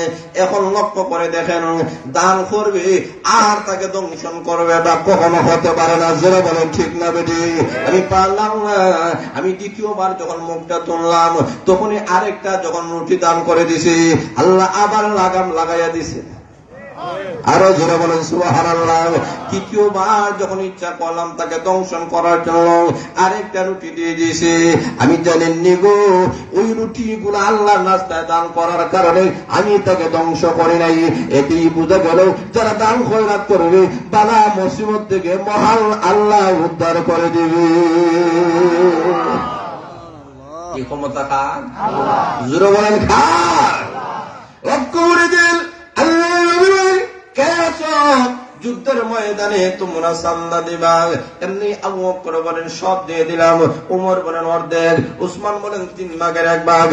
একজন মহিলা তারা বলে রাসূলুল্লাহ ইয়া হাবিবাল্লাহ, আল্লাহর নবীজি আমার কাছে কোনো কিছুই নাই, আমি বাড়িতে তালাশ করে দেখি কোনো কিছু নাই, আমার একটা মাত্র সন্তান, এই কুলের সন্তান ছাড়া আর কেউ নেই। আল্লাহর নবীজি এই সন্তানটাকে আপনার দরবারে হাদিয়া দিয়ে দিলাম যুদ্ধের ময়দানে। আল্লাহর নবী বলেন মহিলা এই সন্তানের মাধ্যমে তো কোনো ফায়দা হবে না, যুদ্ধেরও হবে না, আমি নবীরও হবে না। ওই মহিলা না রাসূলুল্লাহ ইয়া হাবিবাল্লাহ, আপনি নবীজি আপনি জানেননি যখন বেঈমান কামেরা সামন দিক দিয়ে হামলা করবে, আবার কোনের সন্তানকে সামন দিক দিয়ে আপনি রেখে দিবেন, পিছন দিক দিয়ে যখন হামলা করবে আমার সন্তানরা পিছন দিক দিয়ে রাখবেন, ডানে হামলা করলে ডান দিক দিয়ে রাখবেন, বামে হামলা করলে বাম দিক দিয়ে রেখে দিবেন। এখন নবীজি তীরের আঘাতে, বর্ষার আঘাতে, তরবারের আঘাতে আমার সন্তান জাররা জাররা হয়ে যাবে, আমার কোনো অসুবিধা নাই। কিয়ামতের কঠিন ময়দানে আমি আল্লাহর আসামির কাঠ গড়ায় যাতে দাঁড়াতে না হয়। আল্লাহ যদি জিজ্ঞেস করেন নবী সাল্লাল্লাহু আলাইহি ওয়াসাল্লাম কোন কি দিয়েছিলেন, আমি বলবো রব্বুল আলামিন আমার কলিজার টুকরা সন্তান, আমার নারী সেরা দল আল্লাহর নবী দরবারে হাদিয়া দিয়ে দিয়েছি। সাহাবা একরাম আল্লাহর জন্য দিতে, রাসূল যা বলেন তার জন্য দিতে তারা রাজি। জোরে বলে ঠিক না ঠিক? তুমি ইসলামের জন্য, কোরআনের জন্য, নবীর জন্য, আল্লাহর কালাম রক্ষা করার জন্য, উলামায়ে কেরাম হেফাজত করার জন্য, গোটা পৃথিবী রক্ষা করার জন্য এমন একটা শানদার কথা যদি বলা হয়, তাহলে কারা কারা দিতে রাজি আছেন? হাত তোলাতে দেখা, হাত তোলাতে, হাত তোলাতে। নারে তাকবীর, দেন ইসলাম, দেন ইসলাম। হাত নামান, আল্লাহ কবুল করে মঞ্জুর করে সকলের হাত। আরো জোরে বলেন আমিন। কেউ উঠবেন না, কেউ চলে যাইবেন না, যারা যাইবেন সান্দা উঠে পড়বো। দয়া কইরা মাহফিলের সৌন্দর্যতা নষ্ট করবেন না, জাগাত থাকবেন, দিলে দেন, না দিলে না দেন। জোরে বলে ঠিক না ঠিক? কিন্তু জীবন দেওয়ার নিয়ত করতে হবে। কে আছেন এমন মর্দে মুজাহিদ এই দিন প্রতিষ্ঠা করার জন্য? এই মাদ্রাসার নতুন ভবন ভিত্তি স্থাপন হয়েছে, 5 তলা ফাউন্ডেশন। কয়তলা? জোরে বলেন কয়তলা? 5 তলা। দরকার আসেনি? জোরে বলে আসেনি? আছে। 5 তলা ফাউন্ডেশন দিয়া একটা মাদ্রাসা আপনাদের সামনে আসতেছে সামন দিক দিয়া। এই কারণে এই মাদ্রাসার উন্নতির জন্য, এই মাদ্রাসা তৈরি হওয়ার জন্য কে আছেন এমন মর্দে মুজাহিদ? সর্বপ্রথম বলে আমি 10,000 টাকা দিব। কয় হাজার? 10,000 টাকা। কে আছেন এমন আল্লাহওয়ালা, এমন দিনদার, এমন মর্দে মুজাহিদ আছেন? কে আছেন? হাত তুলে বলেন আমি সর্বপ্রথম 10,000 টাকা দিব। বেশি বলি নাই, বেশি বলি নাই, 10,000। আপনার মনে হয় বেজারে গেছেন, কম কেন হয়েছে? আপনার এলাকাতে কম কেন করছেন? বলাইয়া কেন হইলেন না? আচ্ছা বলাইয়া দিলে কোনো অসুবিধা নাই। কে আছেন এমন মর্দে মুজাহিদ? 10,000 টাকা এক নম্বরে বলে যে আমি এই মাদ্রাসার জন্য আমি 10,000 টাকা দেব। আল্লাহ জানমাল বরকত, নগদ দেওয়া লাগতো না, লেখা রাখেন, পরবর্তীতে দিবেন ইনশাআল্লাহ। পরবর্তীতে কে আছেন এমন আল্লাহওয়ালা চিন্তার, কে আছেন এমন মর্দে মুজাহিদ 10,000 টাকা দেনওয়ালা, দিয়া দর দেহে মন কায়রা নিতে কতক্ষণ, একটু হিম্মত করে বলেন কে আছেন 10,000 টাকা। মাশাআল্লাহ মাশাআল্লাহ। আমার বিশিষ্ট আল্লাহ হযরতুল আল্লাহ হযরত মাওলানা বিশিষ্ট মুরব্বী আলিম দ্বীন আব্দুল মান্নান সাহেব 10,000 টাকা। নারে তাকবীর। হইছে না 10,000 মাইল দূর হয়ে যাওয়া লাগবে, জোরে বলো ঠিক না ঠিক? নারে তাকবীর। দিন ইসলাম, দিন ইসলাম। রব্বুল আলামিন তোমার প্রিয় বান্দা 10,000 টাকা আল্লাহ দান করেছেন আব্দুল মান্নান সাহেব। আল্লাহ কবুল মঞ্জুর করে নাও, জাল মালে বরকত দিয়ে দাও, মনের বাসনা পূর্ণ করে দাও। আসমান জমিনে বালা মুসিবত থেকে আল্লাহ তুমি হেফাজত করবে, সবে বলেন আমিন। 2 নম্বরে কে আছেন? 2 নম্বরে 10,000 টাকা দেন আমার। 2 নম্বর একজন মর্দে মুজাহিদ হাত তুলে বলে 2 নম্বরে 2 নম্বরে 10,000 টাকা, বেশি বলি নাই, 10,000 টাকা আল্লাহ জান মাল বরকত দিবে, মনের বাসনা পূর্ণ করে দিবে। ওই দেখেন দিয়া দ্বন্দ্বে হেমন কায়রা নিতে কতক্ষণ, কোন সময় আমাদের জানটা বাইর হয়ে যাবে। এই মাহফিলটা জীবনের শেষ মাহফিল হতে পারে, যেটা বলি ঠিক না বেঠি? হাসরের ময়দানে আফসোস করা ছাড়া আমাদের আর কোনো পথ থাকবে না। এই কারণে সম্পদগুলা রাসূল বলতেন, যেটা তুমি খাইছো, যেটা পড়ছো, এটা তোমার, জোরে বলো ঠিক না? আর যেটা তুমি তৈরি গেছো, এটা তোমার না, এটা অন্যর, জোরে বলো ঠিক না বেঠি? আর যেগুলো আল্লাহ রাস্তা দান করে গেছো, ওইগুলো তোমার নিজের, জোরে বলো সুবহানাল্লাহ, জোরে বলো সুবহানাল্লাহ। এইগুলো সদকায়ে জারিয়া হিসেবে থাকবে, আমরা থাকবো না, এই মাদ্রাসা কিয়ামত পর্যন্ত থাকবে, জোরে বলে ঠিক না ঠিক? কে আছেন 2 নম্বরে 10,000 টাকা? 2 নম্বরে আল্লাহ জান মালে বরকত দিবে, মনের বাসনা পূর্ণ করে দিবে। হিম্মত করে বলেন, আমাদের অনেকের আছেন মা নাই, বাপ নাই, আত্মীয় স্বজন অনেকেই কবরের বাসিন্দা হয়ে গেছেন। এই মা বাবা থাকলে কত টাকা পয়সা আমরা খাওয়াইতাম, জোরে বলে ঠিক না ঠিক? কে আছেন 2 নম্বরে? 2 নম্বরে 10,000 টাকা। একটু হিম্মত করে বলেন, একটু হিম্মত করেন। কেউ উঠবেন না, কেউ উঠে মাহফিলের সৌন্দর্য নষ্ট করবেন না। উলামায়ে কেরাম বাংলাদেশের নন্দিত মুফাসসির কোরআন আজকে আলোচনা পেশ করবেন। কে আছেন 2 নম্বর? 2 নম্বর 2 নম্বর 10,000 টাকা। 2 নম্বর 10,000 টাকা। একটু হিম্মত করে বলেন, আল্লাহ জান মালে বরকত দিবে, মনের বাসনা পূর্ণ করে। একটু হিম্মত করেন, একটু হিম্মত। দানকারীদের মাতা পিতা সুখে রাখবে, কবরে নুরের টুপি পরাইয়া তুলিবেন কাল। আরো জোরে বলেন আসরে। একটু হিম্মত করে বলেন, কে আছেন 2 নম্বর? 2 নম্বরে 10,000 টাকা। আচ্ছা, একজনে যদি না পারেন, 2 জনে মিলে ভাড়া যায়নি? 2 জনে মিললে হইলে জনে কত করে? জোরে বলেন কত? 5,000 টাকা কে দিবেন? 5,000 টাকা। 5,000 টাকা। আল্লাহ হিম্মত বাড়াইয়া দেয়, সবাই বলেন আমিন। একটু হিম্মত করে বলেন 5,000 টাকা। 5,000 কে আছেন? 5,000 টাকা দান করবেন। 5,000 টাকা। একটু হিম্মত করে বলেন, এই 5,000 টাকা কিয়ামতের দিন দেখুন উহুদ পাহাড় পরিমাণ সবে পরিণত হয়ে যাবে, জোরে বলেন সুবহানাল্লাহ। একটু হিম্মত করে মাশাআল্লাহ। সাসার নাম? মাশাআল্লাহ। সাসার নাম ইব্রাহিম। আয় আল্লাহ, বিশিষ্ট মুরব্বী জনাব ইব্রাহিম আহমদ সাহেব 5,000 টাকা। নারে তাকবীর। দিন ইসলাম আল্লাহ কবুল মঞ্জুর ফরমাও, জান মাল বরকত দিয়ে দাও। নামটা ইব্রাহিম, কিয়ামতের কঠিন ময়দানে আল্লাহর পয়গম্বর ইব্রাহিম আলাইহিস সালাতু ওয়াস সালামের সঙ্গে তুমি হাসর করে দাও, সবে বলেন আমিন। 2 নম্বরে কে আছেন? 5,000। 2 নম্বর 2 নম্বরে 5,000। হ্যাঁ মাশাআল্লাহ মাশাআল্লাহ। 2 নম্বরে কে আছেন? 5,000। 2 নম্বরে একটু হিম্মত করেন, একটু হিম্মত করে। 2 নম্বর একটু তাড়াতাড়ি, আপনারা যত তাড়াতাড়ি দিবেন আমি মাইকটা তত তাড়াতাড়ি ছাড়বো। একটু তাড়াতাড়ি। 2 নম্বর কে আছেন? 5,000 টাকা দিন। 2 নম্বর 5,000 টাকা। একটু হিম্মত করেন, একটু হিম্মত করেন। 2 নম্বরে 2 নম্বরে আল্লাহ জান মালে বরকত দিবে, মনের বাসনা পূর্ণ করে দিবে। কে আছেন 5,000 টাকা দেনওয়ালা? একটু হিম্মত করে বলেন 5,000 টাকা। আল্লাহ আল্লাহ তোমার বান্দাদেরকে দেওয়ার তৌফিক দাও, সবার আমিন। কে আছেন 2 নম্বর 5,000? 2 নম্বর একটু হিম্মত করে বলেন, তাড়াতাড়ি তাড়াতাড়ি হিম্মত করে বলেন। 2 নম্বর কে আছেন? 5,000। আচ্ছা, 5 জনে মিলে তো 5,000 দেওয়া যাবে, ভাড়া যায় না? দুটো কোনো ভাড়া যায়নি। কে আছেন 1,000 দেনওয়ালা? 1,000 টাকা।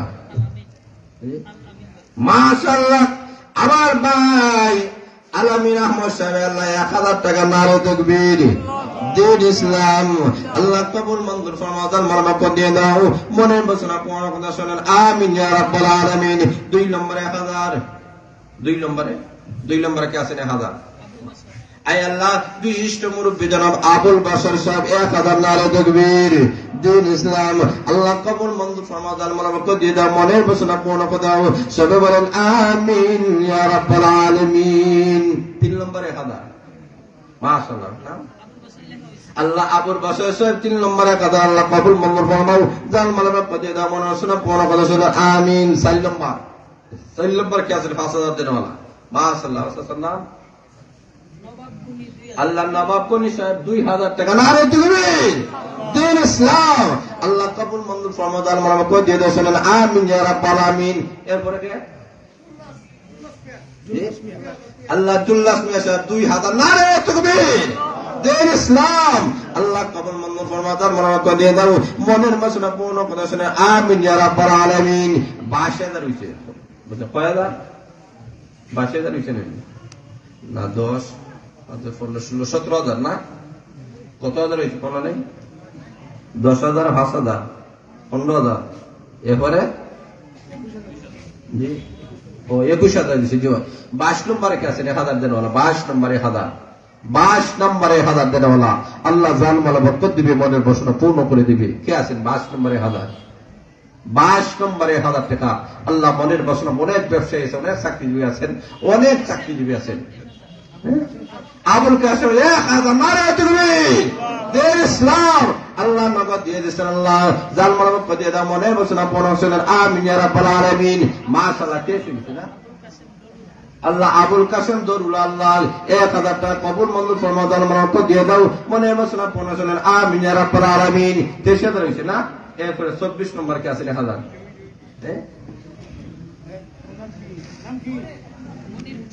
আল্লাহ আমার ভাই মনির হোসেন সাহেব 24 নম্বরে 1000 আল্লাহ কবুল মঞ্জুর ফরমাদান মারমাক দিয়ে দাও মনের বাসনা পূর্ণ কথা শুনেন আমিন ইয়া রাব্বাল আলামিন কত টাকা কত পয়সা কারণে চলে যায় আল্লাহ রাস্তায় দান করিলে সেলিম মাশাআল্লাহ যারা সেলিম মিয়া সাহেব 1000 5,000 নারে তাকবীর দিন ইসলাম আল্লাহ কবুল মঞ্জুর ফরমাদান মারমাক দিয়ে দাও মনের বাসনা পূর্ণ কথা শুনেন আমিন ইয়া রাব্বাল আলামিন 29 হয়ে গেছে 30 নম্বরে কে আছে 1000 30 নম্বর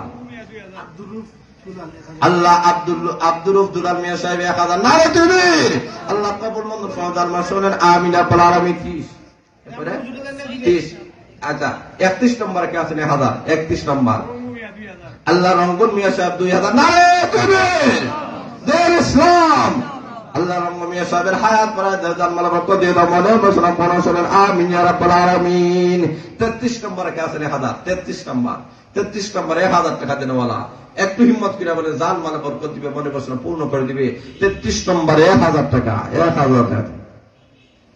33 নম্বরে 1000 টাকা আল্লাহ দান মালে বরকত দিবে মনের বাসনা পূর্ণ করে দিবে কত টাকা কত পয়সা কারণে চলে যায় মাশাআল্লাহ আয় আল্লাহ শোনা মেম্বার সাহেব আল্লাহ 1000 টাকা নারে তাকবীর দিন ইসলাম আল্লাহ কবুল মঞ্জুর ফরমাদান মারমাক দিয়ে দাও মনের বাসনা পূর্ণ করে শুনেন আমিন মাশাআল্লাহ বীর মুক্তিযোদ্ধা সৈয়দ আলী সাহেব 1000 নারে তাকবীর দিন ইসলাম আল্লাহ তোমার বান্দার নগদ দিয়ে দিয়েছেন মনের বাসনা পূর্ণ করে দাও আসমান জমিনে বালা মুসিবত থেকে হেফাজত করে চলেন আমিন ইয়া রাব্বাল আলামিন 36 নম্বর না 36 নম্বর কি আছে 1000 দেনওয়ালা 36 নম্বর 1000 দেনওয়ালা আল্লাহ জানমালা বরকত দিবে মনের বাসনা পূর্ণ হিম্মত করে যারা দাঁড়াই আছেন ও যুবক ভাইরা কত টাকা আল্লাহ 36 নম্বরে আল্লাহ আশিকুর রহমান সাহেব 1000 টাকা নারে তাকবীর দিন ইসলাম আল্লাহ কবুল মঞ্জুর ফরমাদান মারমাক দিয়ে দাও মনে বাসনা পূর্ণ শুনেন আমিন 37 নম্বর কে আছে 1000 37 নম্বর 1000 টাকা 1000 টাকা মা আল্লাহ আব্দুল লতিফ সাহেব মতুর কান্দে 1000 টাকা আল্লাহ কবুল মঞ্জুর ফরমা দরবার মুখ দিয়ে দাও। সোনার মক্কা মদিনা বারবার যাওয়ার তৌফিক দিয়ে দাও, শুনুন আমিন। 38 নম্বর কে আছে 1000? 38 নম্বর, 38 নম্বর কে আছে 1000 টাকা দেন বলা। আল্লাহ জান মালা বরকত দিবে, মনে বাসনা পূর্ণ করে দিবে। একটু হিম্মত করে বলেন 38 নম্বর কে আছে 1000? 38 নম্বর 1000। আল্লাহ জান মালা বরকত দিবে। যারা দাঁড়াই আছেন, ও যুবক ভাইরা, ও মুরব্বিয়ান একরাম, একটু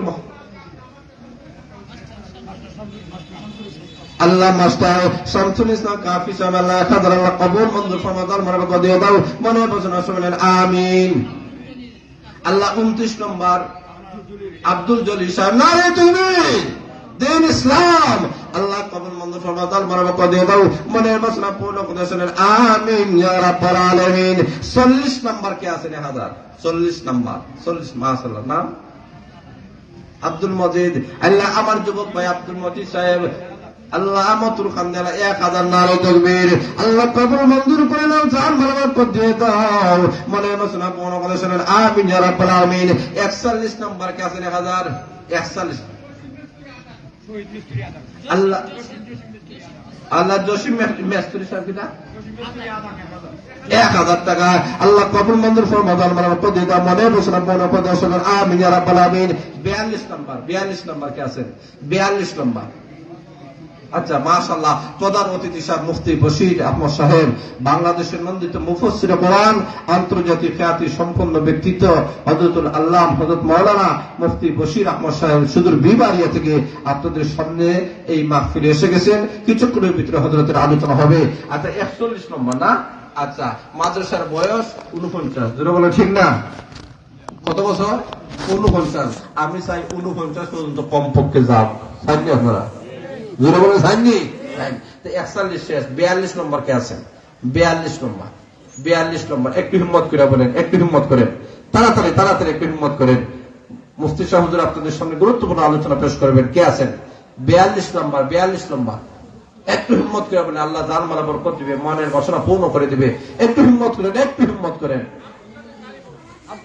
মাশাআল্লাহ, আব্দুল কাদের কারিফুর আল্লাহ 1000 কবুল মঞ্জুর ফরমা জান মালা বরকত দিয়ে দাও, শুনেন আমিন ইয়া রাব্বাল আলামিন। 43 নম্বর, 43 নম্বর কে আছে? 43 নম্বর। একটু হিম্মত করেন তাড়াতাড়ি, 49 নম্বর হয়ে গেলে শেষ আমাদের। 43 নম্বর কে আছেন? 43 নম্বর, 43 নম্বর। একটু হিম্মত করে বলেন, আল্লাহ জান মালা বরকত দিবে, মনের বাসনা পূর্ণ করে দিবে। একটু হিম্মত করেন। দিয়া দন দেখে মন কাইরা নিছে কতক্ষণ। একটু হিম্মত করেন তারা। মাশাআল্লাহ মাশাআল্লাহ। আব্দুল হাই সাহেব মা বাবার জন্য আল্লাহ 500 টাকা নারে তাকবীর, আল্লাহ কবুল মঞ্জুর ফরমা জান মালা বরকত দিয়ে দাও, আমিন। আচ্ছা আচ্ছা, 43.5, 43.5 আর 500 দিলে 44 হয়ে যায়। আর 500 কে দিবেন? আর 500। মাশাআল্লাহ, আমার আব্দুল কুদ্দুস সাহেব 500 টাকা কবুল মঞ্জুর শুনেন আমিন। 44 হয়ে গেছে না? 45 নম্বর কে আছেন? না, সাদেকুর রহমান আল্লাহ কবুল মঞ্জুর ফরমা শুনেন আমিন। 44.5 আর 500 দিলে 47 দিব। 1000 আল্লাহ কবুল মঞ্জুর ফরমা জান মালা শুনেন আমিন ইয়া রাব্বাল আলামিন। 45.5 ও 45.5, 45.5 আর 500 দিলে 46, 200 টাকা দিতে হয়। 500 আল্লাহ কবুল মঞ্জুর ফরমা জান মালা মজলুমিয়া নারে তাকবীর, আল্লাহ কবুল মঞ্জুর ফরমা জান মালা করে শুনেন আমিন ইয়া রাব্বাল আলামিন। 46 হয়ে গেছে। 47 নম্বর কে আছেন? 47, 48, 49 আর কয় হাজার বাকি? জোরে বলে কয় হাজার? 3000 তো হারাছেনি, কত বড় আসেনি? কে আছেন? আরো 3000 টাকা দেন ওরা। 3 জন লোক দ্বারা দেন, 3000 টাকা দিলে 3 জনে 3টা হাত। আচ্ছা, ফজর আলী নগদ 500 আল্লাহ কবুল মঞ্জুর ফরমা জান মালা বরকত দিয়ে দাও, শুনেন আমিন। এরপরে কে আছেন? 2500 বাকি, আরো 2500 বাকি। একটু হিম্মত করে বলেন। এরপরে 500 টাকা দিলে ওরা কে আছেন?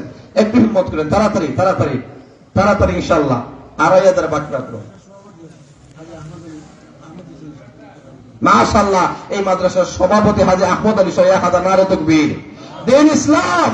আল্লাহ মাদ্রাসার সভাপতি আহমদ হুসাইন সাহেবের হায়াত বাড়ায় দাও, জান মালা বরকত দিয়ে দাও, মনের বাসনা পূর্ণ করে দাও। আসমান জমিন বালা মসজিদ হেফাজত শুনেন আমিন ইয়া রাব্বাল আলামিন। 1000 বাকি। মাশাআল্লাহ, ডাক্তার ইনুমতুল খান দিলে 1000 আল্লাহ কবুল মঞ্জুর ফরমা জান মালা বরকত দিয়ে দাও, শুনেন আমিন ইয়া রাব্বাল আলামিন। আর 500 বাকি 49। নাম আল্লাহ নবী সাহেব আল্লাহ কবুল মঞ্জুর ফরমাদার মানা করে দেন আমিন ইয়া রাব্বাল আলামিন। আচ্ছা 50 সুর তো চাই না, 50 একটা মিল আছে, জোরে বলে ঠিক না?